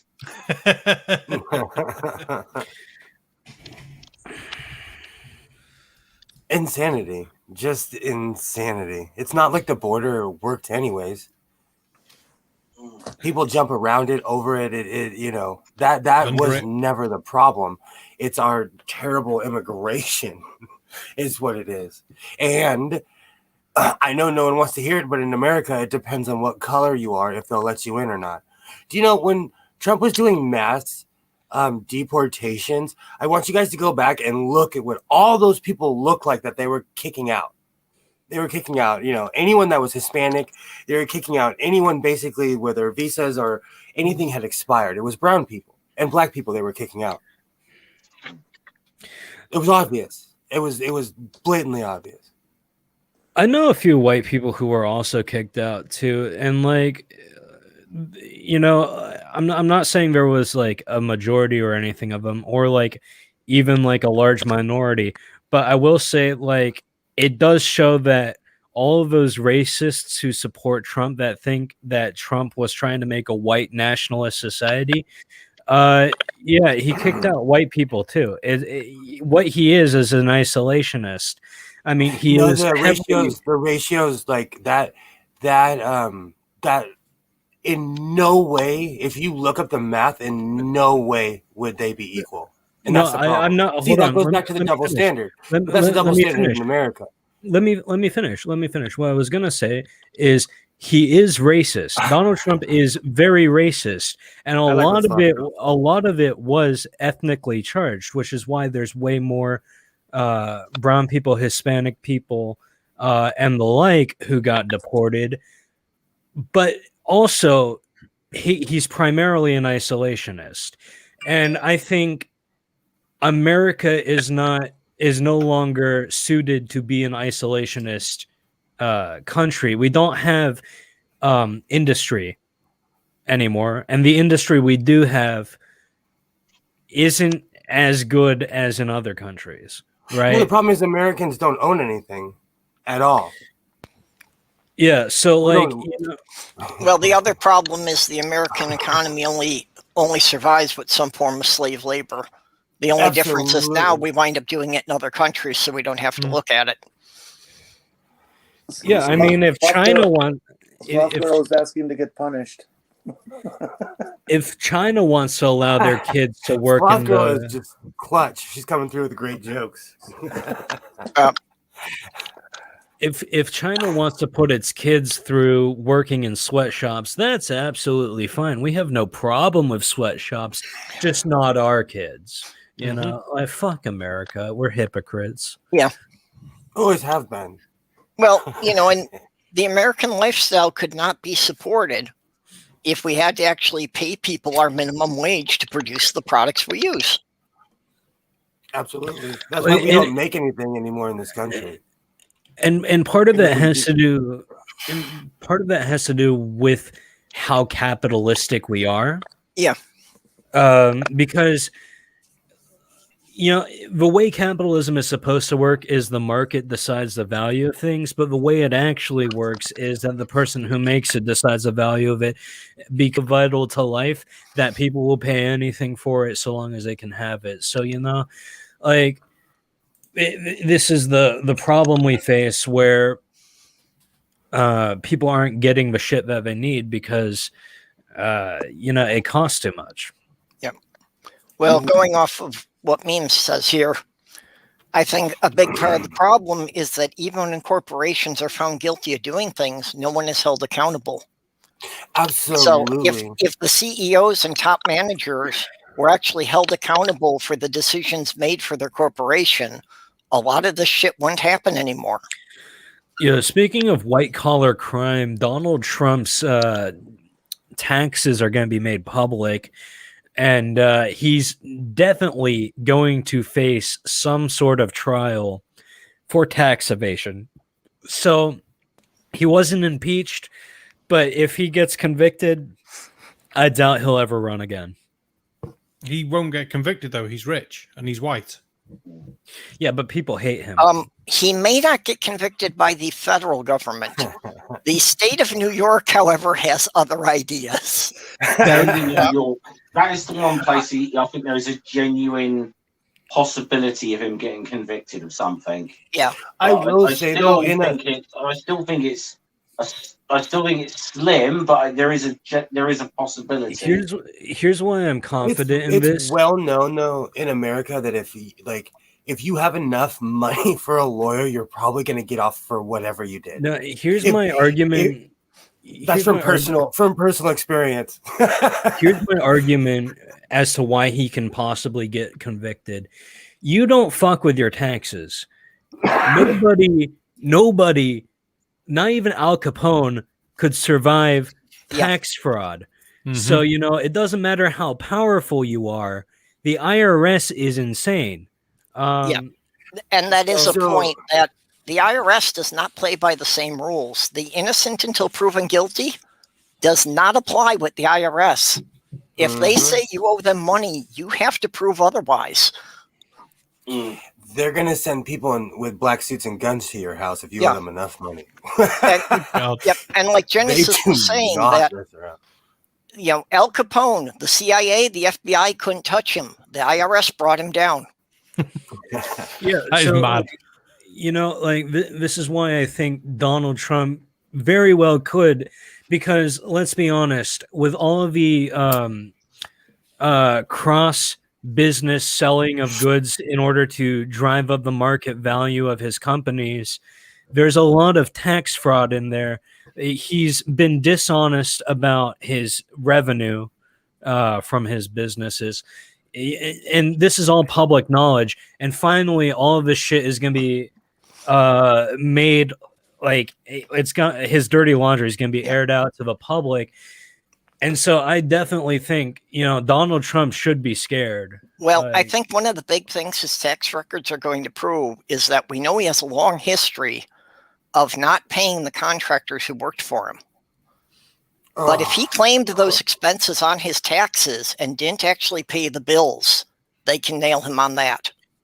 And another point against him is that most lawyers really don't want to work with Donald Trump. Why would you want to work with that man? He's wearing a diaper, snorting coke and Adderall. The reason why is because no matter how bad you are, usually you can find one lawyer to defend you. Like if you are like a child, you're still gonna be able to find a lawyer. The thing is, Donald Trump is abusive to his lawyers. It's public knowledge that he's abusive to his lawyers. He's been abusive publicly, and nobody wants to fucking work with him. That's why his defense for his second impeachment was the most I felt like it was a drug-fueled trip because his lawyers are just the only people who will represent him are literally insane. Well, and basically his lawyers couldn't even talk about the charges. They just talked on technical points that made the impeachment a problem. Yeah, but not only that, they would rant about random shit. It was almost like watching them podcasting. You know? I was going to say, well, didn't a long time ago, didn't Trump have Roy Cohn as a lawyer at one time? Who? Didn't he have Roy Cohn as a very famous American lawyer who died in the 80s? But he worked a lot with Senator Joseph McCarthy back in the 50s, so but he also was later on was a bit of a mob lawyer as well. So okay, Rudy Giuliani called for trial by combat. Okay, can anyone actually see Trump picking up a weapon and going up against a government-trained military person? Yes, I can. I'm not government trained. I volunteer. I'm not government trained. I volunteer. I'm out of shape. I've been eating cornbread and cake for a whole year and drinking coffee all weird hours and making my own fried chicken. I volunteer. Here's the thing about Donald Trump. Here's the thing about Donald Trump. Everyone, the right wingers who support him, all think he's this uber masculine guy. He doesn't look like he's that strong. Okay, so as somebody who physically calls out anyone who would be in the Proud Boys, who physically goes up against racist and homophobes, the people who are the loudest, who are the most hate-filled, first off, don't know how to fight and wouldn't fight given the chance. So Donald Trump, without all his security and all his friends, he would run in the opposite direction if he had to physically defend himself. Do you think he's ever been in a fight? No. Why would you have to be when you why would no? He was born with a small loan of $1 million. You really think he ever had to fight anyone? That's true. No, most people like that would not no, he would. So basically the people who are calling everyone snowflakes are the biggest snowflakes that ever existed, They're the ones complaining the most. They're the ones nitpicking everything. They're the ones who are trying to derail democracy, who are trying to take away our freedoms, while saying they're not doing it. So that whole argument is just it's just pointless to me. Yeah. Right wingers right now are trying to take us back 200 years. And it's sad. Because they're attacking everything that scares them, Say we should just revoke your independence. We'll give you a Prince of America. You can have a House of Parliament and things like that. We'll scrap this silly gun thing. We'll give you NHS. Well, I actually said this in Barman's live chat yesterday after watching the video of American making tea in a fucking microwave, and that's it. That's it. America was not ready for independence. Nope. That is the ultimate proof of that. To be fair, I have my own kettle. Not everybody doesn't know how to make do tea. apologize for the guy who claimed he could make tea. Yes, I have an electric kettle. I put mine on the stove. I love doing old school. However, I I do do not apologize for making iced tea several times a week. Making iced tea is fine if that's what you want to think. It's just when you see Americans making tea by putting water in the microwave, it's like, no, it doesn't work. No, I hot brew the iced tea and then chill it. Question. But unfortunately, after going several rounds, that's come to be called poking the badger. Because bad temper badgers come into my chats, and we've gone round about that a few times. I think I should make that video. Go on, Jen. Oh. Question: loose leaf or bagged?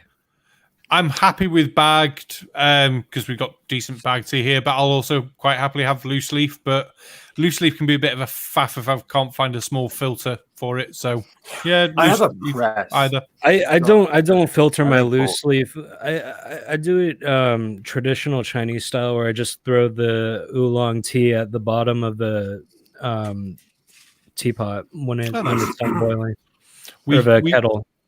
We had one teapot in one of the places where it's a nice glass ceramic one, and it had a container to put the loose leaf tea in. You sort of clipped it on, and when you left it to brew enough, you lifted the metal rod, and the rod folded over to keep it out the water. Then that was quite a funky one. I've seen the one where it's a duck and it defuses the tea by floating on top. It's like a rubber duck. I've seen those. They're quite funky.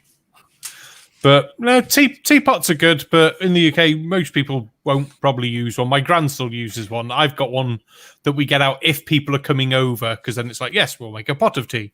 Because I think it's law, we have to offer people tea when they come in, isn't it? I don't know if it's law, but it's regarded as very bad manners.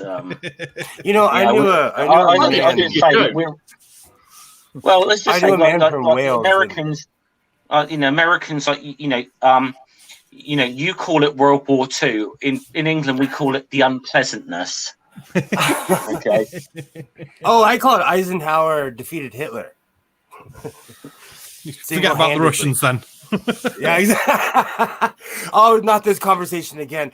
There is footage of Monty, of Montgomery, and some guy's saying something in Russian, and he hands him a bottle, and Monty looks at him, he says, I don't understand a damn word you just said, but we're gonna go kick the hell out of the Germans, and he walks past everybody. Monty was a legend. He was one arrogant fucker though, Montgomery. He was. But so was Churchill. Yeah. Absolutely. I think as independent countries, no country could have taken on Germany on their own. No. It had to be an effort between multiple countries. And let's not forget about how many Canadians gave their life on D-Day.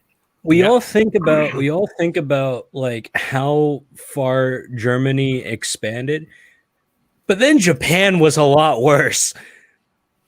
The entire eastern seaboard of Asia was like at one point occupied by Japan, except for Russia.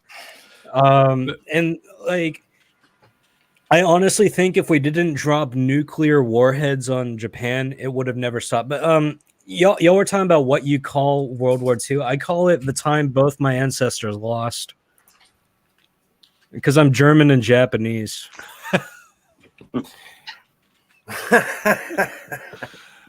Oh, that's not good. But no, World War II, big war. But no, back to tea. Well, you also called World War One the war to end all wars, so that one didn't age well. Nope. Yeah, at all. Nope. At all. No, but then the whole Versailles Agreement and stuff like that really did feck everything over, and you could see it was going to lead to a second war. Well, as looking back on it now, you go, how was this a good idea? Oh yeah, the primary cause of World War II was the treaty that ended World War One. Yep. Mm. Yeah, that and the Great Depression. And systemic anti-Semitism. Yep.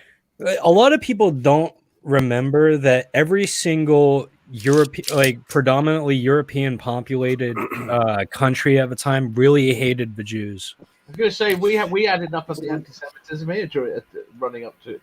Mm-hmm. Well, one of the ironies though is a lot of the Jewish people from Russia, pre-World War One, whatever, migrated into Germany because Russia was absolutely the worst country in the world to be Jewish in at one time. Mm-hmm. If you want to go back even further, 1349 was the year that people started murdering Jews because they blamed them for the plague. Mm-hmm. And you can go back to almost everything. The historical reason why Jews were and still are, because they're still blamed for practically everything by some people. The reason for that is because for a long time, Jewish people didn't have a country of their own to be in. They were mostly spread out all throughout Europe. And because of that, it was hard for them to find communities, but they eventually did find communities. And those communities were, I forget why they were hated. I think it had to do with people saying they were stealing jobs or something. All I remember is like the original reason is because they had nowhere. Jewish people have always stuck to their traditions, and they're nonconformists. And if you're a nonconformist, you piss people off. Mm-hmm. And they have habitually stuck to who they are. And they killed Jesus. Well, they killed Jesus. If you want to go in order, they were ruled by the Assyrians, the Babylonians, the Romans. Then it went into modern times. It just they don't have a great history. No. So I think it's too easy to bash people who are Jewish because it's just something that has always happened. This is why I don't understand Christians, especially not the anti-Semitic Christians, because without Judaism, right, there would have never been Christianity or Islam, and yet a lot of these Christians will treat anyone who's a different religion, especially Jewish people, very poorly. I'm gonna go get a picture. I'll be right back. Okay. They'll treat Jewish people very poorly. Mm-hmm. So, yeah. Just I always remember that. I think it was an old episode of The Simpsons when The Simpsons actually used to be funny. They did one on biblical stories, and they did the whole Moses thing and got across the Red Sea. And this is so. What happens next? This is according to this book here, we'll be wandering the desert for the next 40 years. And he's like, Moses, 40 years, but after that, it's plain sailing for the Jews all the way, right? Oh look over there, Is this going to be able to see? Yeah, you can see that. Kind of. The lighting's bad. So let me see how close I can get in on there. It's the light above, isn't it? Yeah, the glare on the glass isn't helping there. Could you full screen? Yeah, I can enlarge you, Will, but the glare on the glass wasn't helping. Try again. Oh, it's my. Okay. Try turning down the brightness. Yeah, tilt the frame down a little bit, and I think you can get the glare off. Oh, sorry. That's better. Yeah. So, long story short, It's a flat earther. This man right here was my great-great-grandfather on my mom's side. He was kicked out of Spain because he was Jewish. And they sent him to Mexico because they still wanted Spaniards to occupy Mexico. Because they still wanted their people there, but they didn't want Jews to be in anywhere near Spain. So I think people should check their lineage. We should, you know, if you're anti-Semitic, if you don't like Jewish people, you should check your lineage because you probably have a Jewish exile in your bloodline somewhere. Was it the Germans for their whole World War II bits? And they only checked for Jewishness through the female lineage. So at least if your dad had been Jewish, sorry, not your dad, they'd go that far. Your granddad had been Jewish, but neither of your parents were. You would have like got through, and you'd have been, yeah, you're okay. They only checked on the female side of the family. That seems so arbitrary to me. Aren't the Jews supposed to be God's people? So, like, what the fuck happened with their relationship that God is just punishing them so much? Who said that God is a nice entity? Yeah. I mean, he's really not. They've got the bigger mansions in heaven. Yeah, do me a deal on earth, and just it'll be in heaven, right? I just thought something when God said the meek will inherit the earth. Like, does that mean that the systematically oppressed Jews will be the ones to survive the global warming? I believe that the meek shall inherit the earth because they're the only ones who won't bitch about the state it's in when they get it. Seriously, I agree with Crackle Cat. We are all the result of common ancestry. Dude, I have the benefit of people have done massive research on both the African American side and on the Mexican side, which are just a bunch of Spaniards. But so I benefit from that because I have the knowledge of that. And I think people, if you can, you should look into who you are because it's so interesting. It's so interesting. No, both my mum and dad have taken the DNA test bits, find out where your ancestors and things are from. So that was quite cool. We're mostly like European, so the odd bits thrown in. Yeah, well, Nana says God is a bully, and that's actually not surprising if you look back into the Torah. That Yahweh is really the Canaanite war god, so of course he's a bully. No, he did lose a fight angry once. Bully. Yeah. Yeah. Well, he lost the wrestling match. He lost the wrestling match, and it was when the Jews were at war with someone else, and they sacrificed the king's son on their side, so their god got involved and beat up the Jewish god, and they had to fuck off. Oh, well, and also all over again. God couldn't handle the iron chariots. That's literally. I figure that when the revelation comes, I'll be safe as long as I have a car that has a steel frame. You just hide from him because he doesn't know everything. You can just hide from him and he'll never find you. Just hang out in your garage for a couple days. That's what the flat earthers are doing. That's why they're always in their cars and in garages. See, they know the truth. Oh, there we go. See, I avoid flat earthers. A lot of young earth creationists. I just avoid a lot of that because I consider it non-arguments. I even consider arguing with Christians a non-argument. That's why Daniel Pratt's always in his basement by his water heater there. That's the one. Yeah. Arguing about the earth is just I don't see it. It's stupid. It's fun, but it's stupid. I am going to have to love you and leave you all, though. Purple, thank you for having me on. I'm going to cook some dinner now. God of Sewing, Janice. Janice? Oh, God. Bye, everyone. Very nice meeting you. And you. Thanks for coming. It was great having you. You're welcome. Thanks for inviting me, Purple. It's been fun.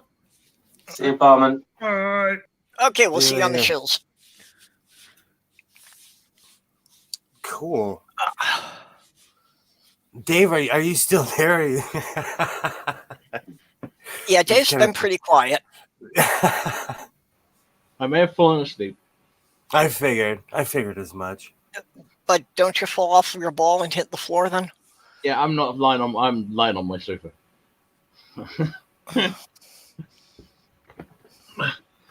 I've passed out on my sofa often because I have a giant television that I go wander in the living room and watch the nightly news every night and fall asleep to.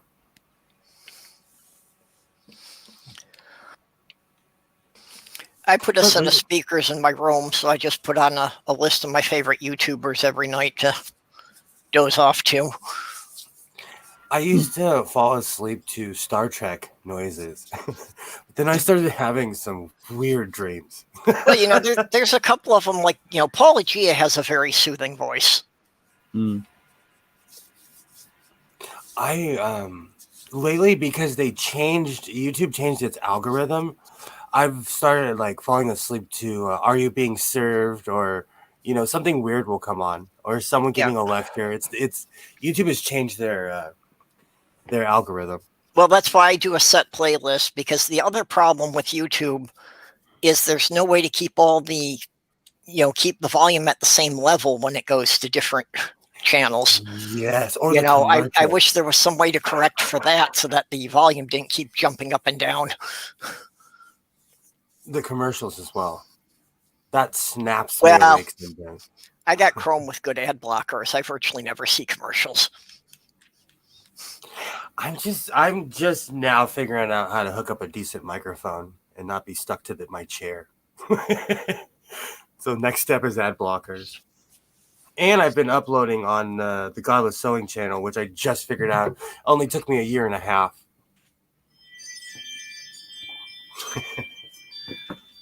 Slowly getting there.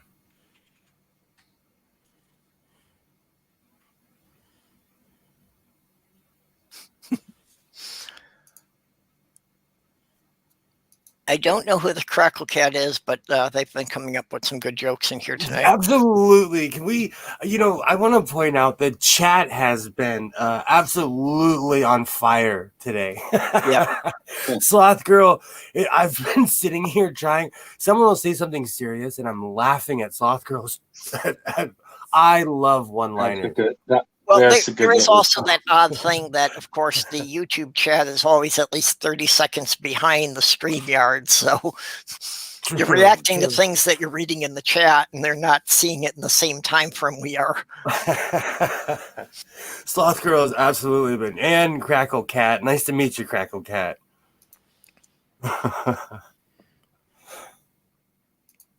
Yeah, YouTube needs to put something on. Even the volume dropping is not a problem. It's just when it jumps up suddenly. Because I have literally had problems. I've had complaints from the guy upstairs from me. Oh, wow. Because I was watching YouTube and, something in a playlist, it goes on to the next thing in the list, and the volume doubles. So, yeah, I can understand if I'm watching this at 3, 4 o'clock in the morning, it's going to disturb people. How's it going, Sam? Hello there. Hey, Sam, how are you doing? Awesome. Pretty good. I have no idea how long I'll be around, but I figured I'd pop in and say hi while I am. Awesome.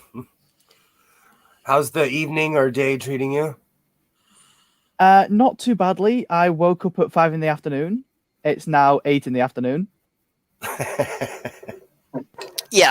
Yeah, well, I knew that when we were starting this, it was going to be right in Barman's dinner hour, so I didn't expect him to stay more than an hour.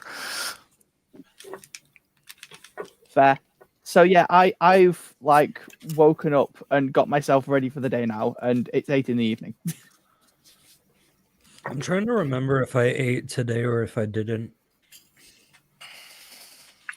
I'll find out later if I get hungry. Yeah, that's about how I do it. Oh, I'm hungry. Have I eaten? So I have a rule. If you can't remember, you probably didn't eat. That's a rule of mine. If I have to ask myself the question, because all the time I have to, did I eat today? And it's always no. Well, my whole thing is I zone out quite a bit and I lose time. So I don't my memory is very not great. So I might actually have eaten today and just forgot about it. I'm on a new diet, right? So I have to be very careful with how much I eat. because like I'm trying to lose weight again. So the thing is that I will quite happily eat and then 10 minutes later go, "Oh, I'm hungry." So if I have to ask myself the question, it doesn't necessarily mean I've not eaten, but equally sometimes I will get really absorbed into something at like 7 a.m. and then go, "Oh shit, it's 3 a.m. I've not eaten yet." I just realized I've taken 2 hours to drink 3 beers. I'm losing my edge. That's not a race. Yeah, it's a bit early for me to start drinking, and it's a sloth girl's job to make sure I don't go consecutive days without eating. That's fair. Yeah, look at us all, the pinnacle of mental health.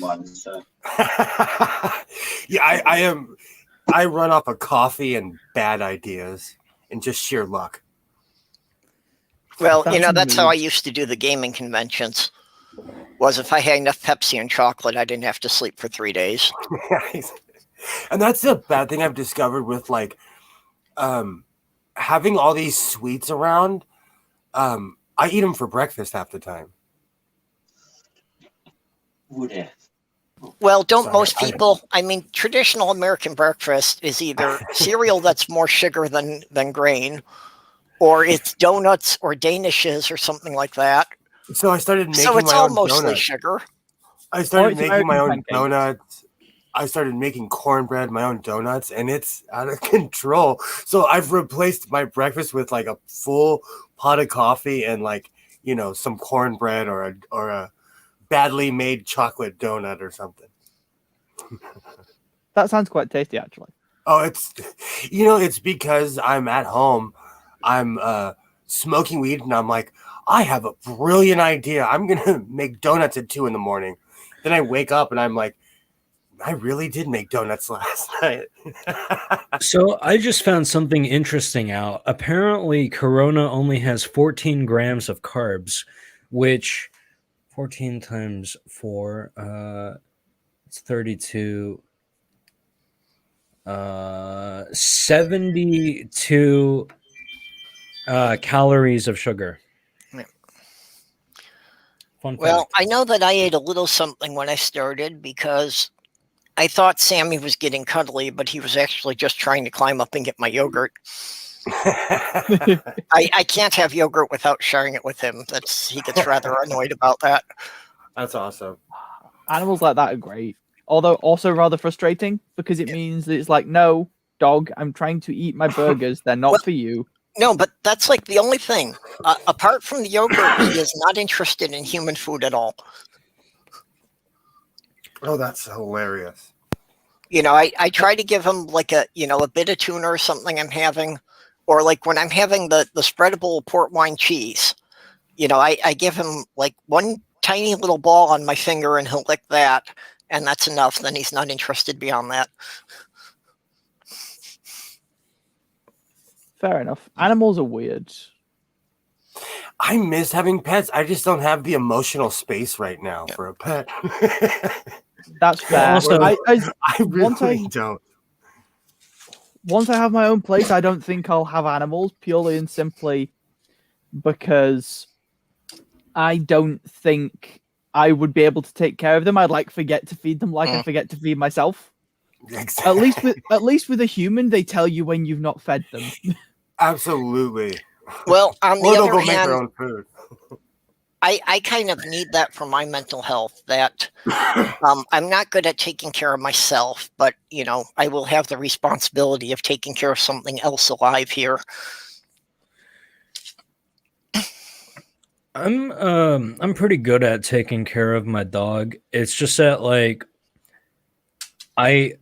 I overfeed him a little bit. I spoil him. When my parents aren't home and I have to feed him, I'll give him a little bit extra. Because he never eats all. He's such a weird dog. He's the only dog I know that won't eat all of his food immediately. Dogs are strange and they're picky and they're hilarious. But yeah, if you're not emotionally ready for also they're they're a lot of work because they need a I lot get of too attention. attached. I get too attached, and they become like I had a dog that lived for 19 years. So basically, freshman year of high school up until a year, like 6 months before my son was born. You know, Oh, I was man. and so my son's 11 now. I still don't have the space because and my dog's name was Cleophas. Yeah. I still like, I saw a picture and I started crying last week. It's sad, but the dog, you know, became a person to me. I called Cleophas my little brother, you know. Ants are easy to keep, but uncles are too annoying.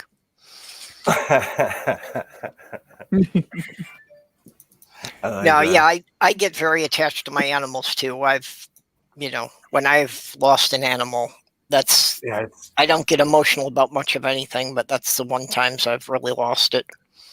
And that's the thing; it destroyed me because like, you know, he was old and he would like fight possums, and then one day like he just got old and really old and passed away. It was just sad. Yeah, it happens quite suddenly. I had a dog too that died of old age, and like one day, actually, he didn't die of old age, but he practically did. Like his legs completely went out one day, and we had to put him down. And I felt so fucking horrible. Yeah, because they're fine one day, right, and then like the next day, things are just not great. Absolutely. Oh, yeah, worse. and they can deteriorate really fast. Like I feel really sorry for my little sister because she's been the closest to both of our pets that have died.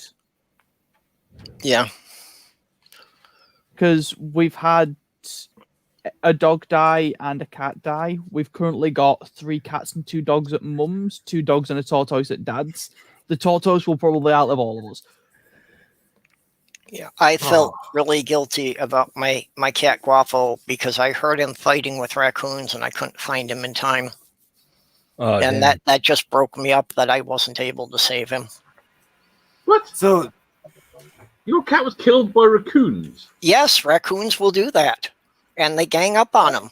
Well, they have to be aggressive little fuckers. Oh, my dog used to fight raccoons all the time. Matter of fact, like I believe in leaving animals alone 100%.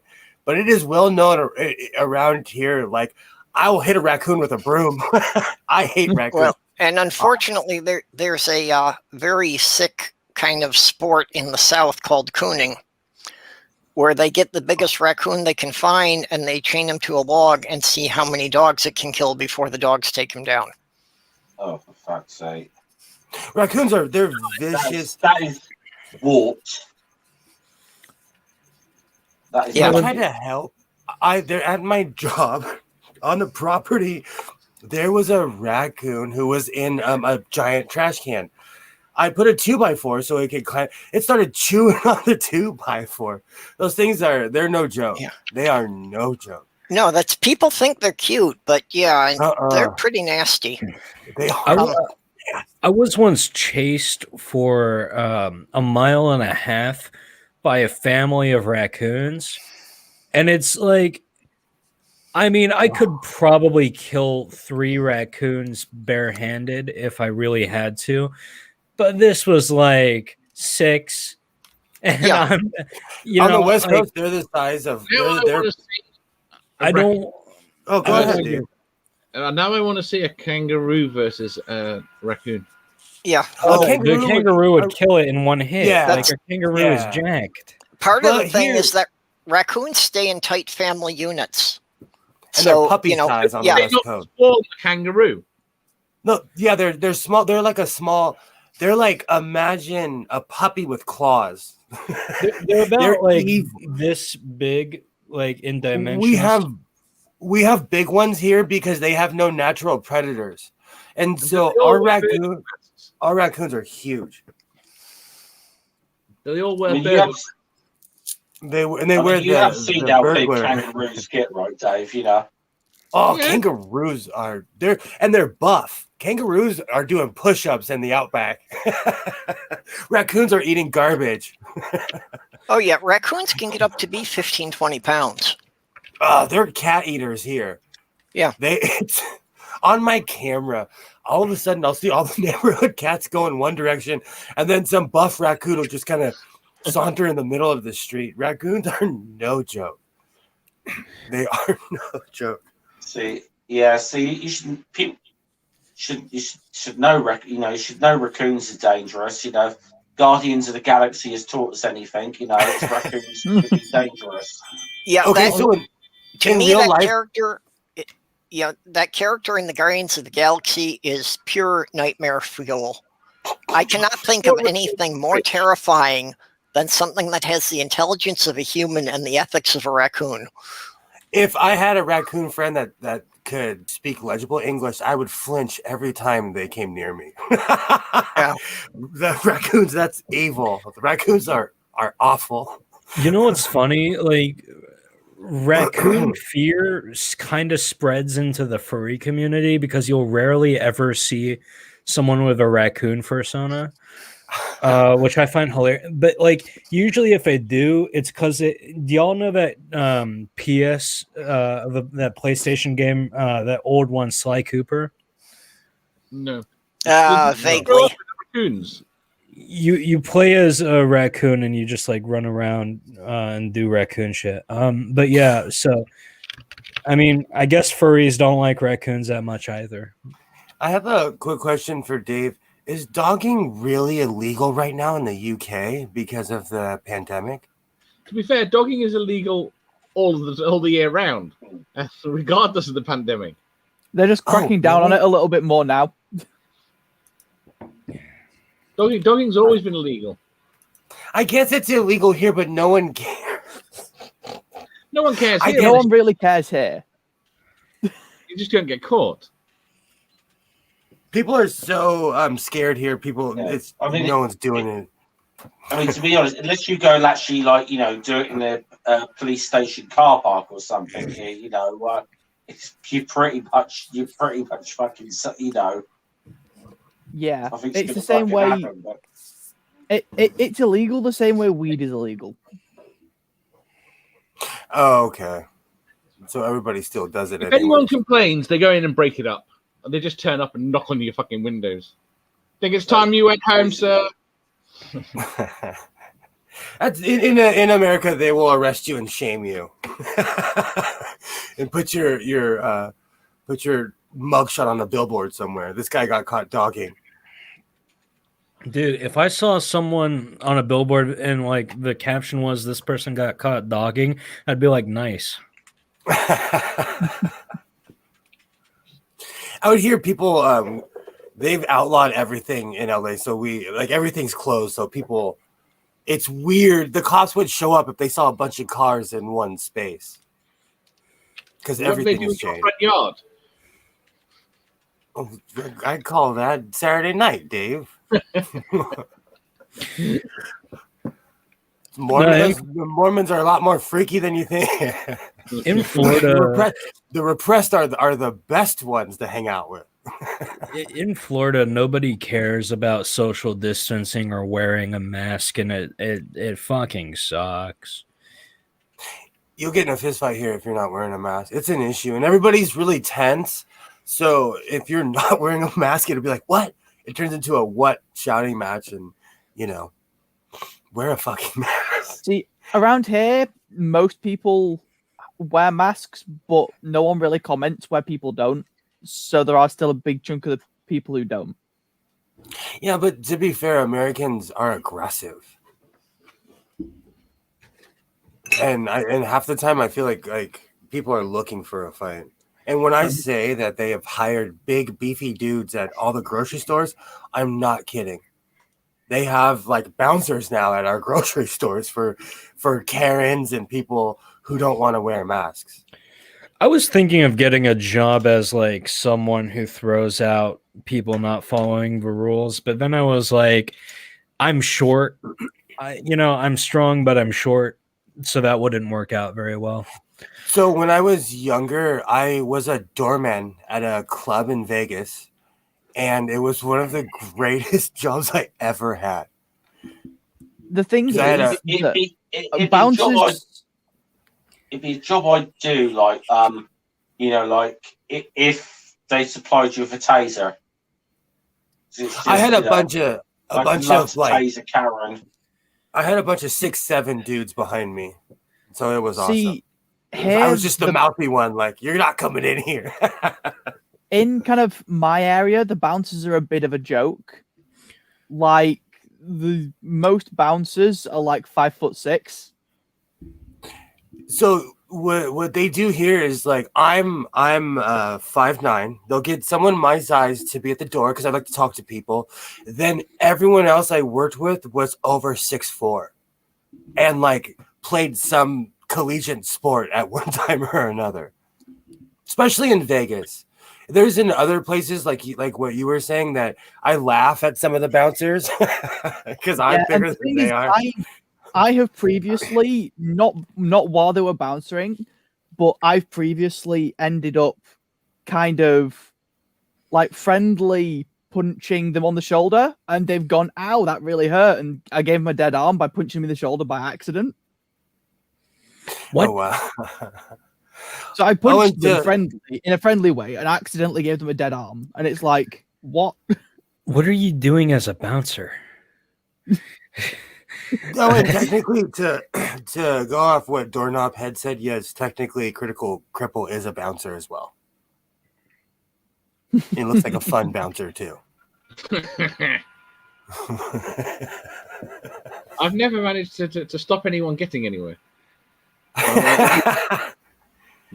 I'm a very friendly bouncer. You know, the club I worked at, we were instructed to take people's drugs. It was Vegas is so corrupt.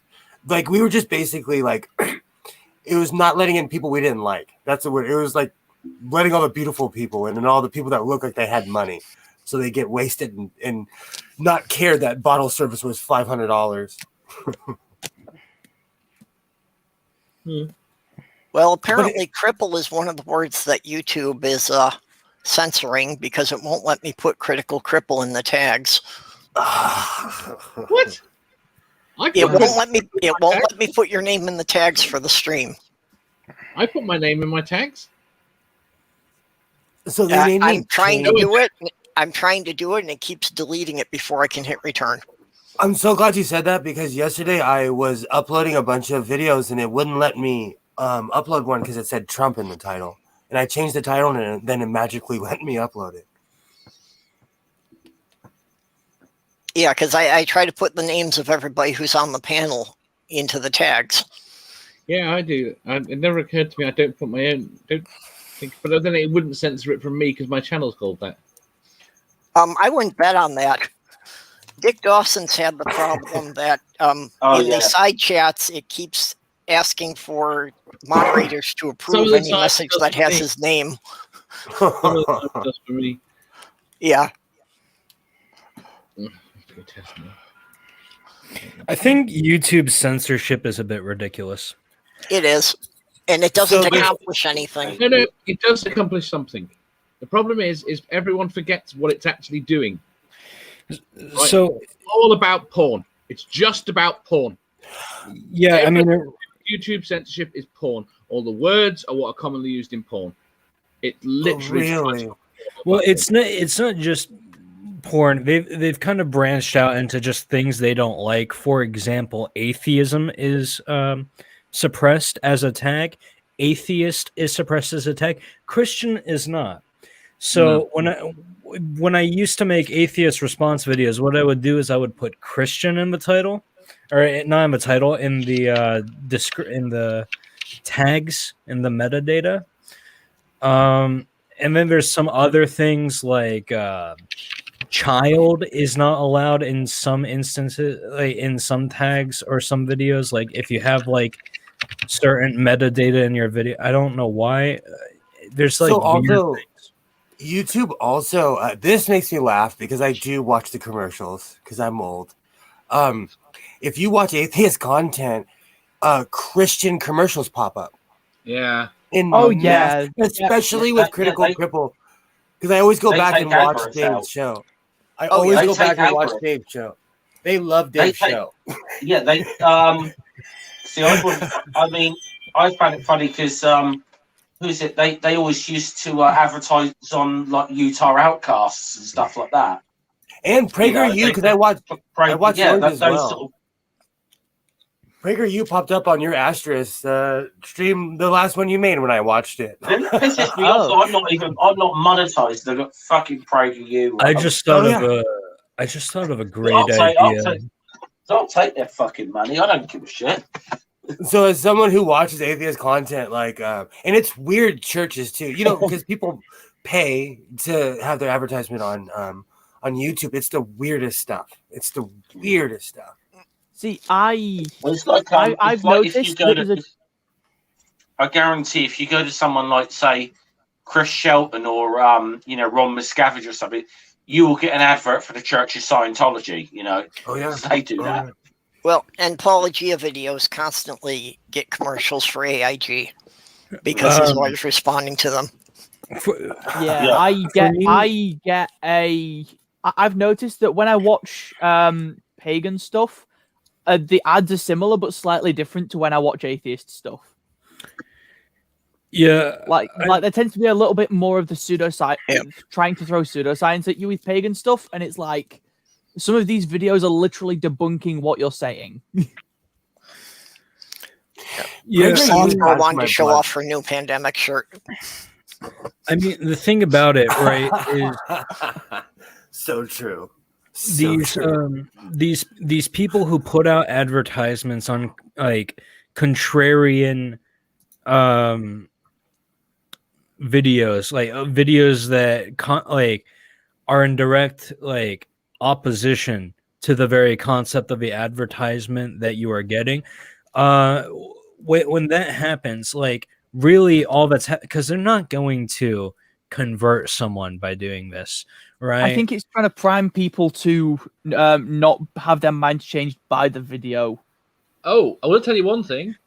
The apologists are pretty much considering Paul a threat now. They're basically going after him. Oh, I've seen. It's nuts. They're trying to discredit him on a massive scale. Oh, see, I made a satirical comment on, I think it might have been Megan's comment on people attacking Paul.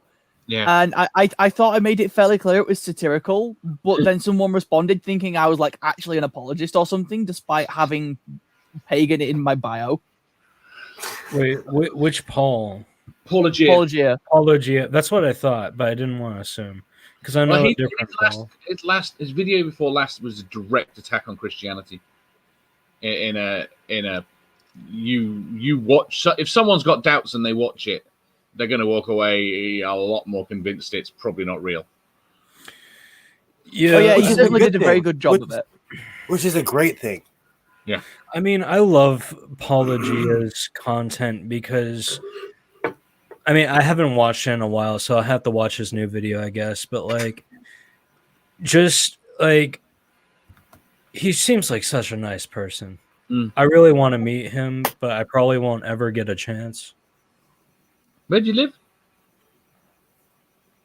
It depends on how things go and how far into this community I get. Because I'm still fairly new in the atheist community. I used to be a commentary channel. So, like, I mean, I know all the big people. It's just that I haven't met them. You know, recently, because of Purple, I had a chance to talk to Sirius. And you know what? He was just a normal person. They were a normal person. Yeah, I think I've come into contact. Oh, I haven't actually bumped into Cirrus, but pretty much everyone else I've spoken to now. Oh, I've known Cirrus since he first got started. See, despite being also fairly new, I have like happened across various big names just on Neil's channel for a few minutes, and so it's been like, oh, I'm just sat here with Vice Rhino. Oh, hi, Cirrus. And I'm going to say this because we trash people in our community. I met SJ, and you know what? She was really nice to me. SJ Thompson? SJ was polite to me, though I don't know if nice is the correct word. She didn't call me the N-word or say I was going to hell, so there's a list. You know, I consider that nice.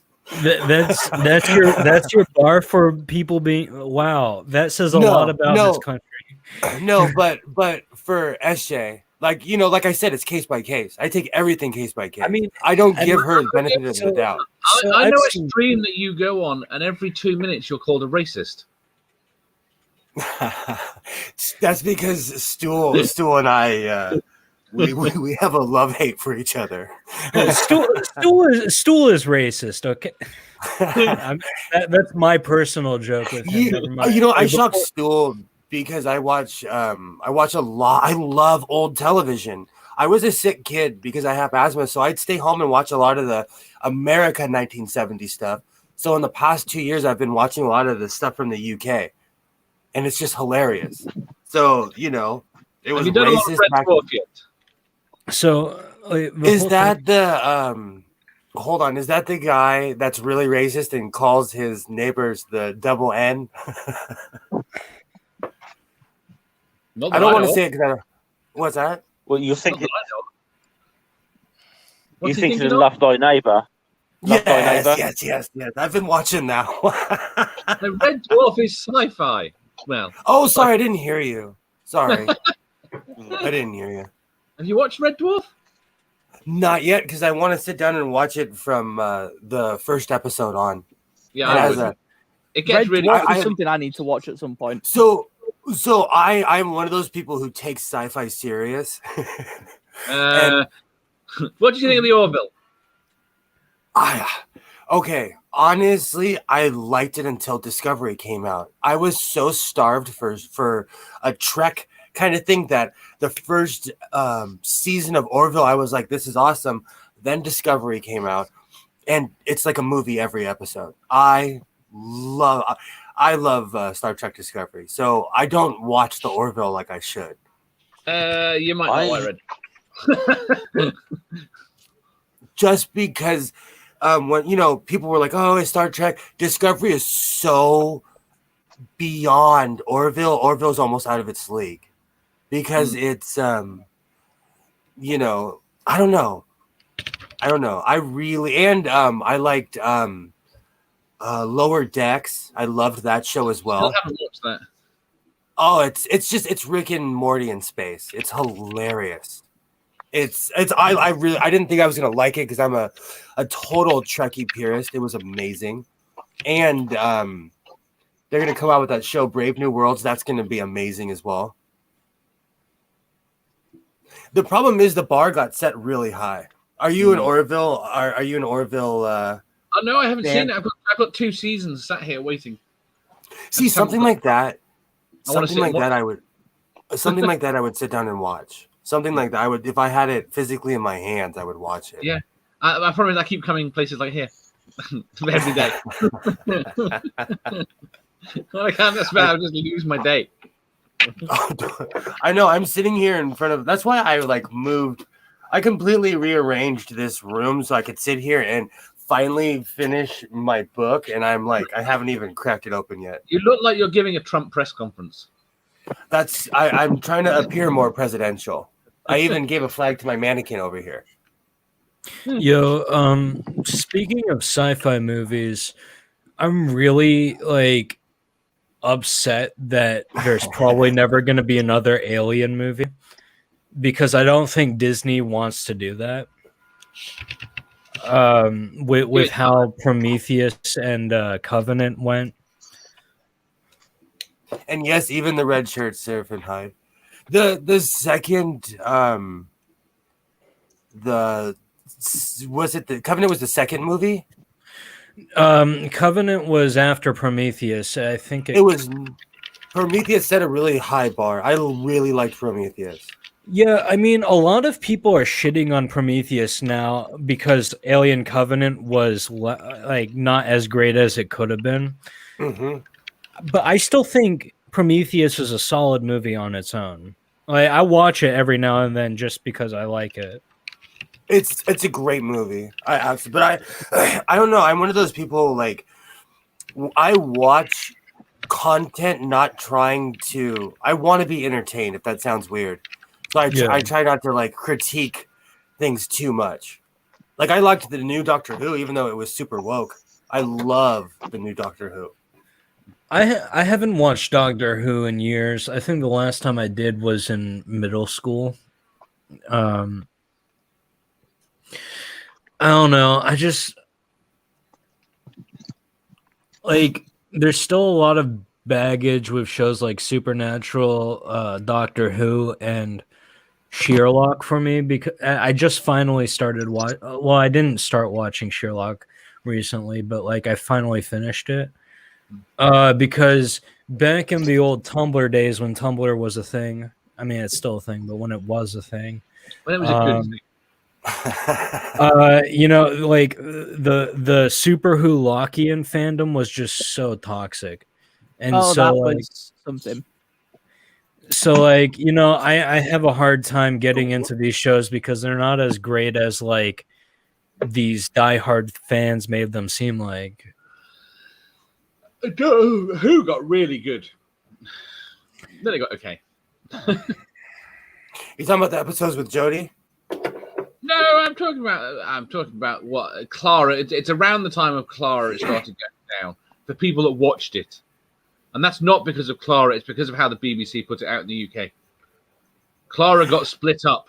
No, we never got to know Clara as a companion really, because she was split up in 2 episodes 6 months apart, then 4 episodes another 6 months later, and then another 6 months later 6 episodes, and then a Christmas one. So there wasn't a connection to her really until we got Capaldi. I can see that because everything ran in order except for the Christmas episode here. So, you know, except for the snowman episode, everything. We got a season, which they do with you, don't they? With some things. They give us 6 episodes, and then it's like a season. It's always either a cliffhanger or an episode that makes you cry. My gardener's here.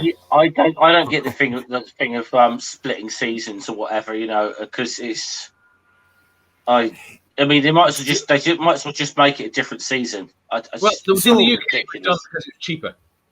Well, back in the day, yeah, but I know what it did it last year, but they've done it with it's just like they did it with I remember when I was watching season 4 of Battlestar Galactica, and they did that here, and they fucking split the season, so I didn't get to see the rest of season 4 until like 6-7 months later or something. Oh, that was such a great show. I'm rewatching Battlestar now again. That's one of my favorites. The ones that were on the sci-fi. I liked the. I mean, I did like the original series back in the day, but that's one of the few things, and I don't give a shit what anyone says. That's one of the few things where the remake was so much fucking better than the original. Oh, it was 10 times better because it shows the human condition. It shows people actually trapped on a ship. I love it. Every season. I know some people like tend to shit on it because of the sort of religious undertones of a lot of it, but I also, you got to remember it because things like religious freedom and that were kind of a theme within Battlestar, but you got to remember this was made just after sort of post 9/11 era, you know, and the Patriot Act, all that sort of thing. B5 topical. Even B5 kind of was semi-religious, and that's one of my favorite shows. You know, I look beyond it. But you got to remember, Battlestar is basically the Exodus in space, really, isn't it? If you think about it. But, exactly. And you know, the last episode did make me cry. That's on the godless sewing scale. If I'm bawling tears, you did something, because I'm kind of heartless. Doctor Who always makes me cry. Star Trek made me cry. And this last season, almost the first 4 episodes, every episode made me cry. The last 2, the last one, Jen was laughing at me because I put my cowboy hat on and I just started crying like a baby.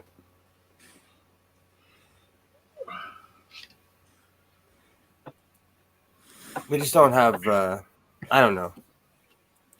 Sci-fi's funny that way. And Seraphin High, Donna was one of my favorite companions. Is still one of the best Catherine ever. Tate. Oh, Catherine Tate. Oh yeah. Oh yeah. Best. Yeah. One of the See, best. I can still get my sister. She still clutches at her chest and just goes no if I go Dr. Donna friend. I mean, you bear in mind, really, that Catherine Tate's a comedian rather than an actress as such. So, because she's sort of famous in the UK for sort of sketch comedy. She was just perfect to be opposite David Tennant. She was just absolutely perfect. Huh? I'm half a mile away. She has some of the greatest lines. I'm just a temp from Chiswick. Oi, spaceman. I can't say it properly because I don't have the accent. Oi, spaceman.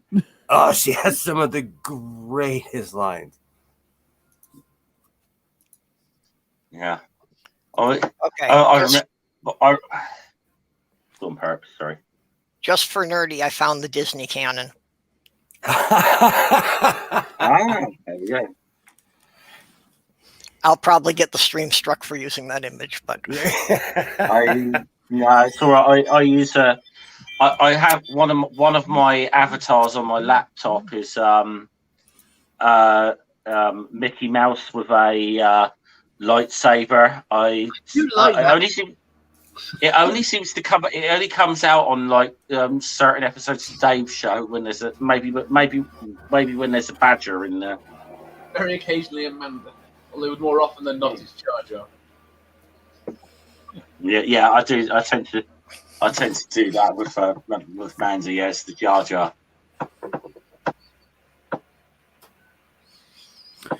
Oh, the fucking beer is finally hitting me. I think I'm drinking too slow, and that's my issue. I think your issue is you're drinking beer. I was like, I'm just drinking this to feel full, I guess. But now it's well, no, because like I'm not gonna bust out hard liquor, for a day stream. Maybe on Neil's show, I'll have like a vodka energy drink, but like I'm not gonna buy a whole spirits for that. Oh yeah, vodka energy drink. That's a great plan. Let's mix a depressant with an upper there. Okay, so here's the thing about. Oh wow. Here's a vodka little. and Coke's really common, so Here's a little culture for you from Florida. I know that doesn't make sense, culture from Florida, but in our capital, there is a drink that you can find nowhere else in the United States. And what you do is you poke a hole in the bottom of a Red Bull. You put it on its side first, obviously, so it doesn't all spill out. You pour out about 2 shots worth, fill it back up with vodka, and then you shotgun it. And it's called a Y-bomb. And so like in Florida, there's like a big culture of mixing depressants and stimulants because we're all depressed. I can't drink energy drinks because they give me heart palpitations, but I drink a buttload of coffee. So I hardly ever. I don't like most energy drinks, to be honest. There's one flavor of Monster that I can drink now and again, which I quite like. It's just the I don't know if you get the Doctor Monster. I don't know if you get that one. But yeah, caffeine doesn't have much effect on me, but the Red Bull, I guess the Taurin gives it a better kick because that's the one thing if I haven't slept enough and I have to drive. Godless Scummer, I recommend trying Bang energy drinks because they have a bunch of different flavors. I don't think we get them. No. You might be able to order it online. I don't know. Like maybe it's banned in the UK. I think a lot of US energy drinks are banned in the UK. Just off the top of my head. Really? We got. I mean, we get like the Monsters, rock stars, that sort of thing. Relentless. Obviously Red Bull. In like 2004, I was in Portland, Oregon, and I witnessed somebody drink 2 5-hour energies at once, and they kind of stood there for a minute. Within 3 minutes, they were having heart palpitations. Within 5, they were in full convulsions. Really? So our stuff is not for the faint of heart. American food. I mean, if you brought the average person to America and had them eat our food for like a year, they would gain a significant amount of weight. You know, I can drink Red Bull, but it wouldn't be something I'd go to. It's something I could. Well, I I don't drink bother it, with but energy that's not drinks something- unless someone like buys me one, because like I'll drink it. Don't get me wrong, I just can't be asked. Did you hear that in Ireland, Subway cannot claim that they sell bread because according to the Irish, it's got so much sugar in it, it qualifies as a pastry. Really? Oh yeah, that's the thing. I mean, American bread is horrible. That's one of the major things I'm cutting out from my diet. Like, I mean, I'm still drinking beer, right? Like every now and then, so I'm not healthy or anything. But like, beer. bread in the United States is so fucking sweet. It's insane. What's that, Dave? When you like make homemade bread, do you add sugar to it or something as well? Yeah, I don't make homemade bread, so I don't know. I made bread recently, and it called for it, so I did it, and I waved an American flag while I was doing it. I recently, I got bored. I never understood adding sugar to bread. Like adding a bit of salt, I can understand. And maybe a tiny bit of sugar to feed the yeast, but still. Yeah, my whole thing is I don't like sweet breads. Like I very rarely ever like sweet breads, and if I do like it, it's probably because it's like a desserty type of dish that has sweet. You guys don't bread. have pan dulce? I've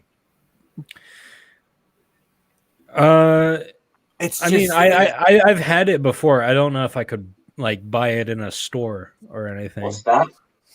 It's bread with just different colored sugar on it, and the sugar is baked into the bread. On the West Coast. It's a Mexican thing, but I'm saying that because I grew up around that culture, so I'm sure it's everywhere.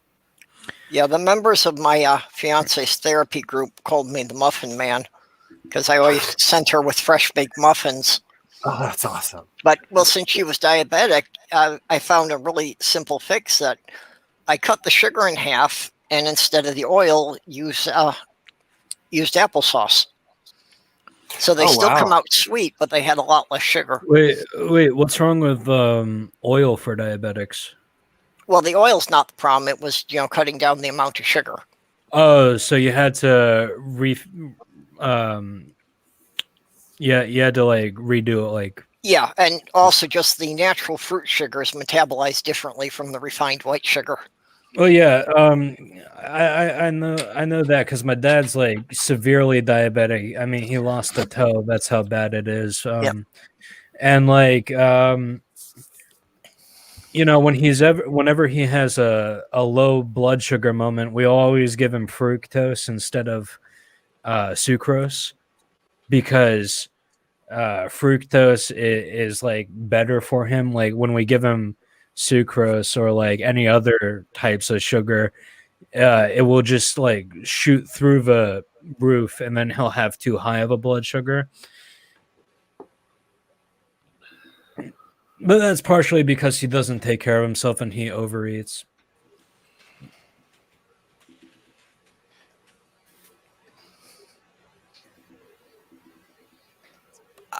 I've basically been advised by one of my friends that when I visit the US, I should just buy children's portions of stuff.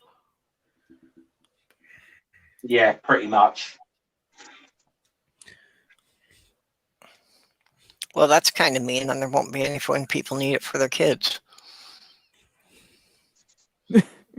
they could do what the rest of the world does and like just make the adults portions, split like the adults portions. As, Yeah. you Well, know, feed the I'm kids. sure that what are considered children's portions in the U.S. are probably what's served in most of Europe as a normal meal. Pretty much, from what I've heard.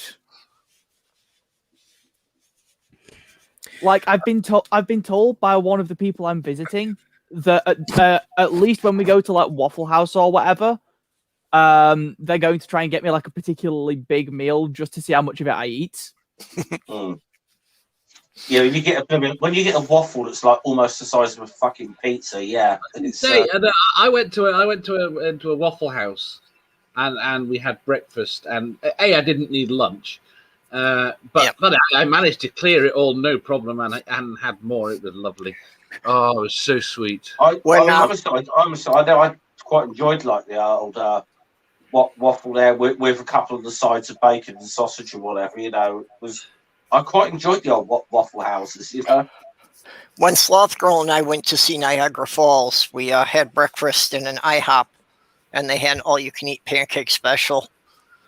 So when I was on my fourth plate, the waitress is just standing there like, where does he put it? Because, I'm not a particularly big guy. I'm, average size for an American male. All I heard was IHOP, and I'm hungry all of a sudden. I really wish I could do that, but like sugar is so fucking bad for me. I mean, it's bad for everyone. Sugar is not like something that we should just eat regularly for every meal, but like, God, there are some sweet things that if I didn't gain weight as fast as I do, I would just eat nonstop.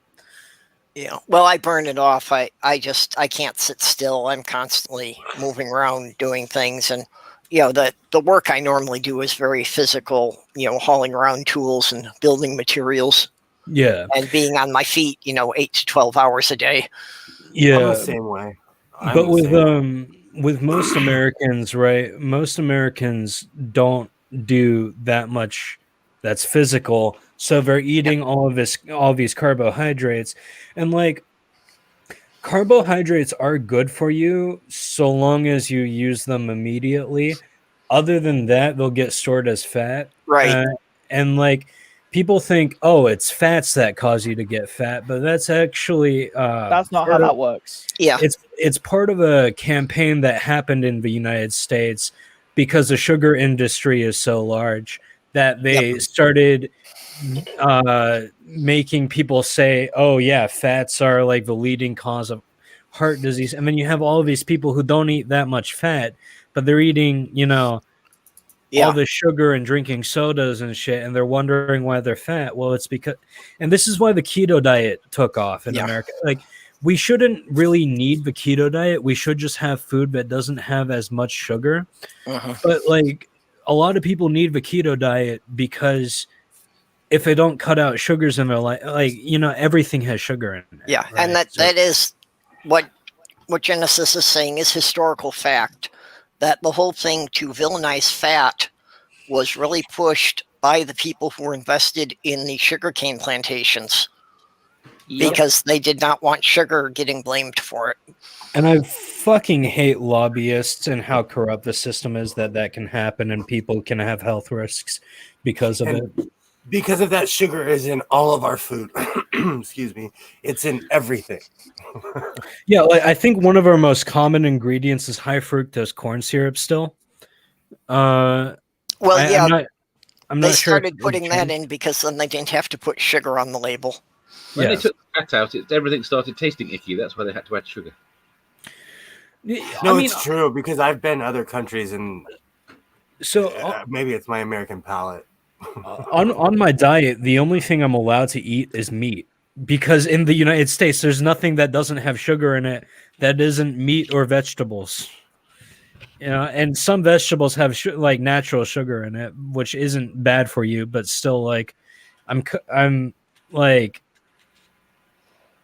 I eat a lot of vegetables. I eat a lot of cauliflower. I'm on this weird kick right now where I chop up carrots, cauliflower, and broccoli, and I cook them together. If you put olive oil on it, garlic, and then roast it in the oven on like 400 degrees, it's really good. Awesome. Brussels sprouts too. I'm gonna have to Google what 400 degrees is because it's probably not as bad as that sounds if you presume it's Celsius. No, 400 degrees Fahrenheit. Here, let me look it up for you. Because that's twice what my oven will go to. Yeah, so that's 205 Celsius. I cook everything I cook everything at 350 to confuse the entire conversation. Everything. Yeah, but you know how to cook. I do. I cook well. That's one thing I cook well. It's one thing I will brag about. Oh yeah, he's been on here a couple times in the stream that he's been working in the kitchen. Yeah. See, or had his grill going in January. Oh, I don't play. I do not play around. I do barbecue, but even today it's like 80 degrees outside. I don't even want to say it's hot right now. Well, yeah, we're back up to the point that the snow is melting again. We're up to close to 40. All my plants are coming back. It's actually a glorious time of year because this is when all the plants are growing. My grapes are coming back. My trees coming back. I will be right back. Yeah, well, we had our coming back. We had our below zero week, which came a bit late. Usually it happens, early in January. We didn't get till the middle of February this year. I saw the first mosquito today in England in February. I saw one as well, and that was it. I saw one this morning when I went outside for a smoke, and it was just like, "Excuse me, what the fuck? Yeah. We don't really have mozzies." Here, 2 years ago is the first time we've had a problem with them. Right. Other than that, we don't have rules here for not leaving water out. Oh, we have massive mosquitoes here. We have you can get fined if your neighbor is telling you enough. Yeah, it's bad here. Last year we don't have any preparation for them at all. You get some spray because last year was the worst ever I've experienced. We had these little mites and it was bad. It was bad last year. I think I've still got an unopened I have to check the date on it, but I'm pretty sure I've still got some pretty strong DEET somewhere. Minnesota, the mosquito is the unofficial state bird.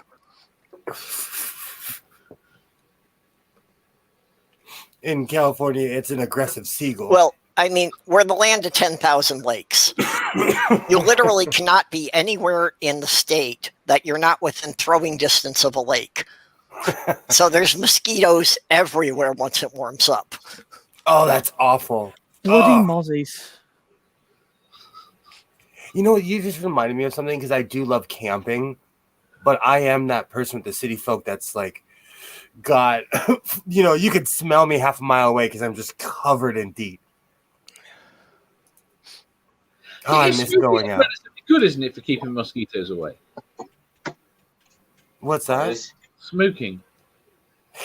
It depends. Yeah, but they're just more and more aggressive.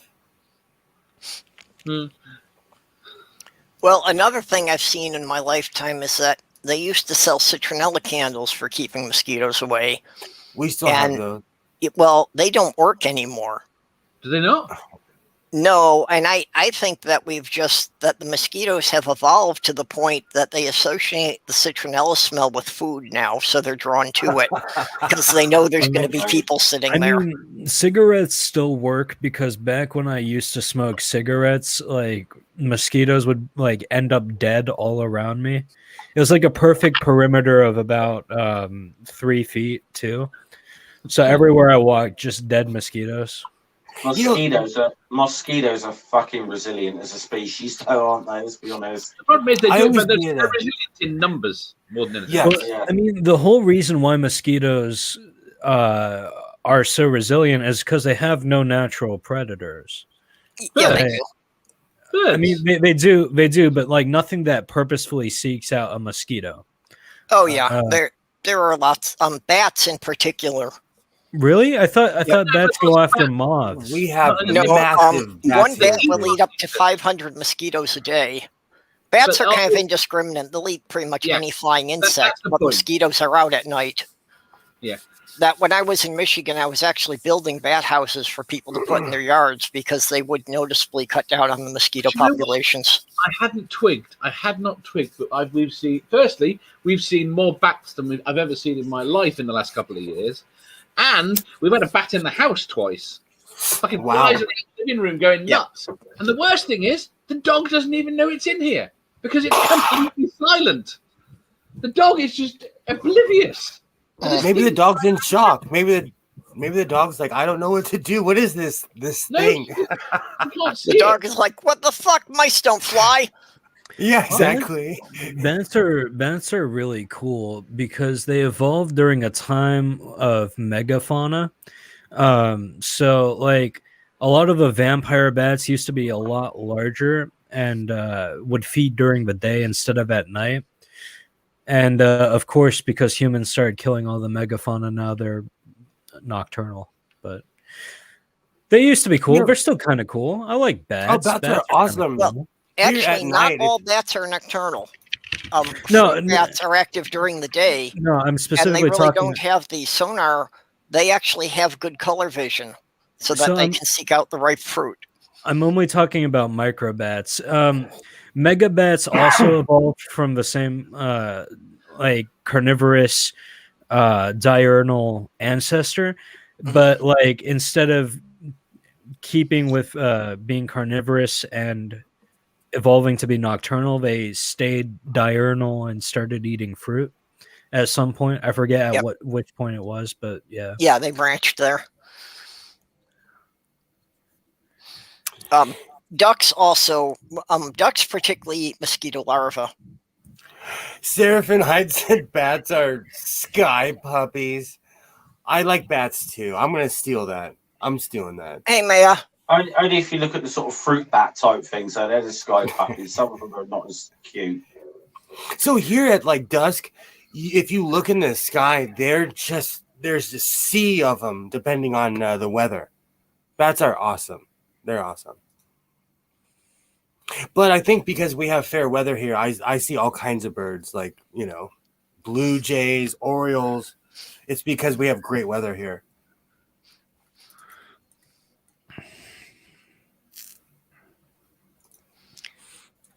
Back. No one.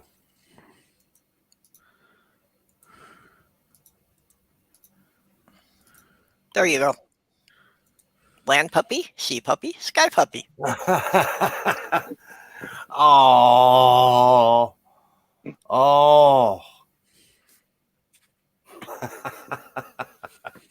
I am trying to share a thing.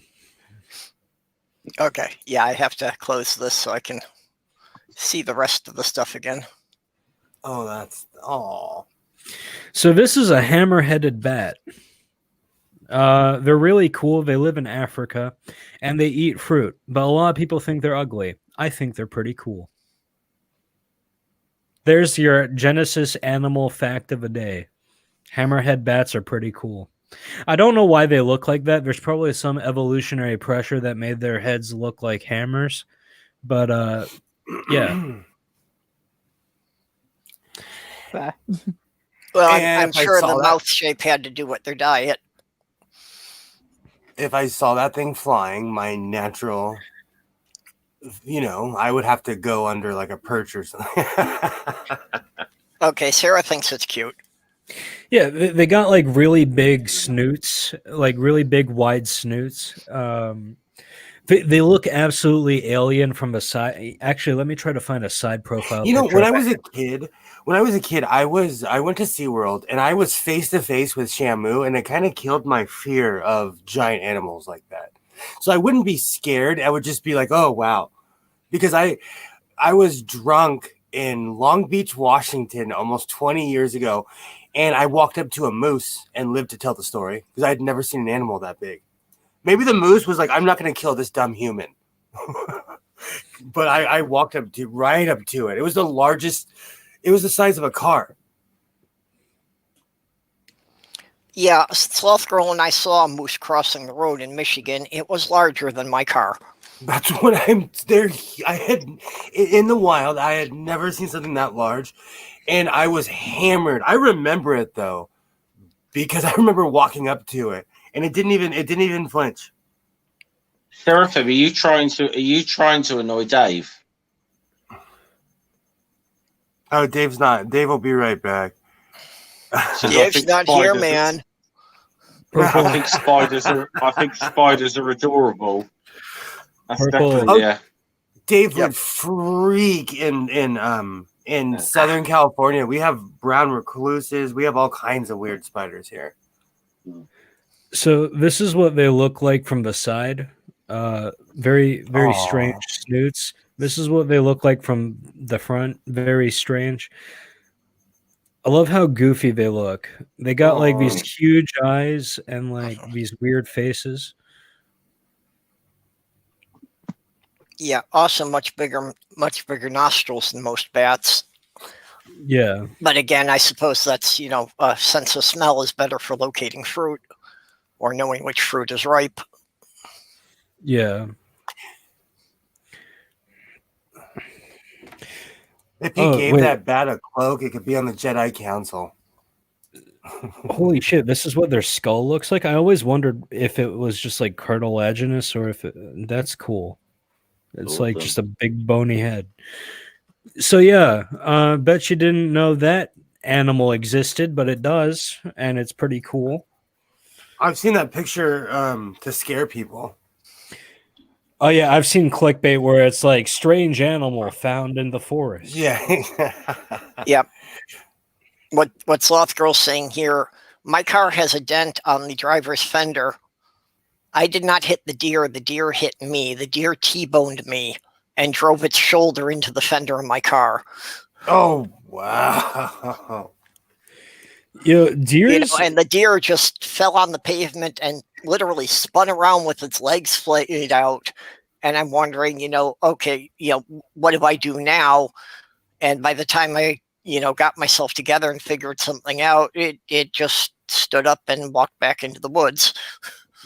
Hitting a deer with your car is like really dangerous for you. Like, I mean, obviously it's dangerous for the deer, but like, yeah, deer don't fuck about.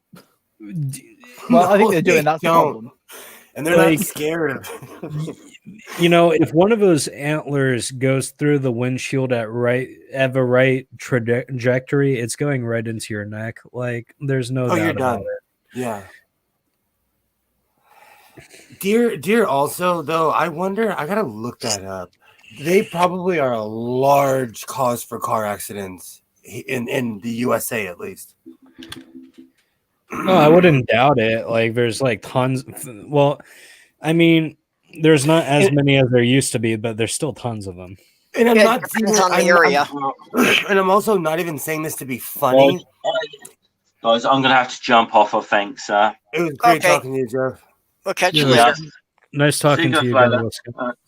Later on, brother. Yeah, I've known several people who have hit deer with their cars, and the vehicles were completely totaled.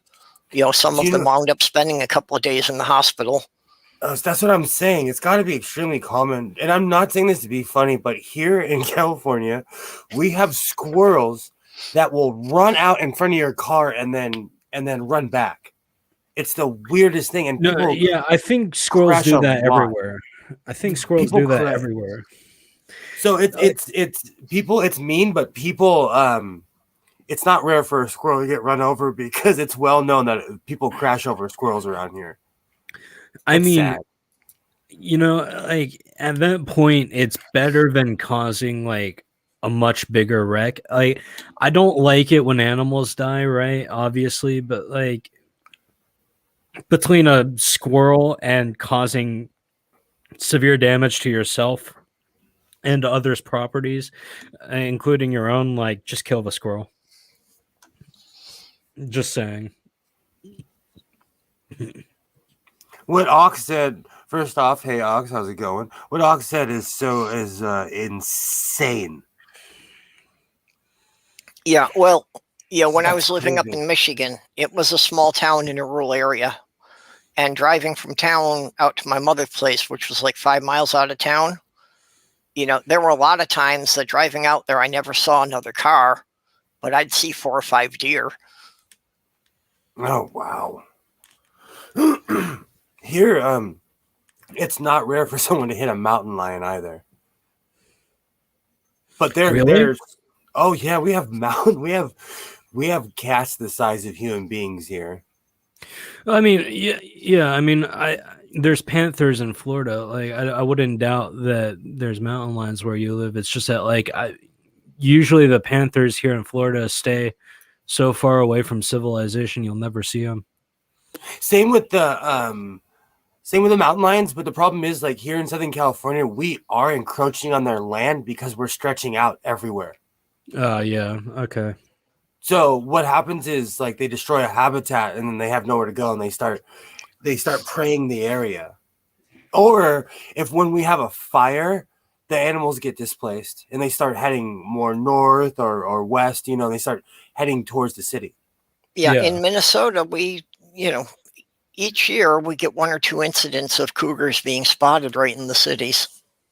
Oh, really? Yeah. Oh, it's not. Panthers all the way up there? Oh, damn. I mean, it's not a common thing, but it's enough that every year there's a couple of news reports of it. Imagine getting hit, hitting a 250 pound, almost 300 pound cat. Yep. Did we lose someone? I think we just lost someone. Sam. Yeah, we lost Sam. Oh, yeah, I think I should probably be wrapping it up at this point. We've been anyway. going for a while. Yeah, well, we're going almost 3.5 hours here. And yeah, again, I have to make some phone calls and arrange for an appointment. So, does anybody have anything they want to plug before we go? I got a few things. Okay. So, hi, my name is Genesis Undead.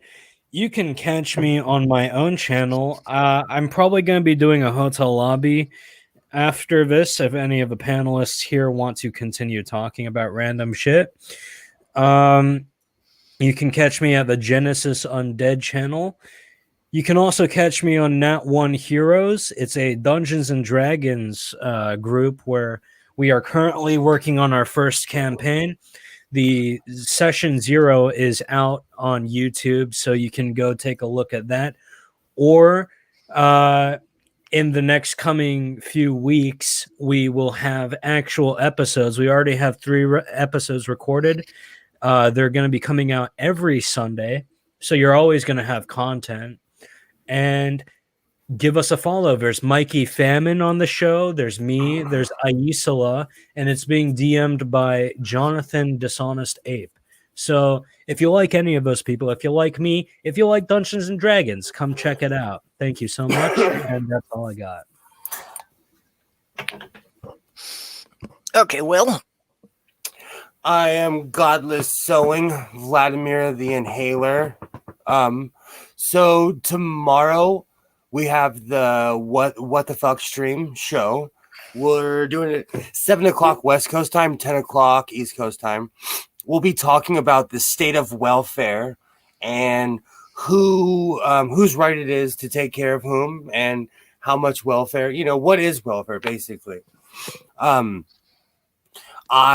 uploading on my channel. So definitely go subscribe to the Godless Sewing channel. It's finally up and about. I've been mirroring most of my shows with Jen for now, but there is a ranty video I've been working on, but I don't know how I want to present myself because I don't want to be the ranty guy on the internet because I really don't care that much.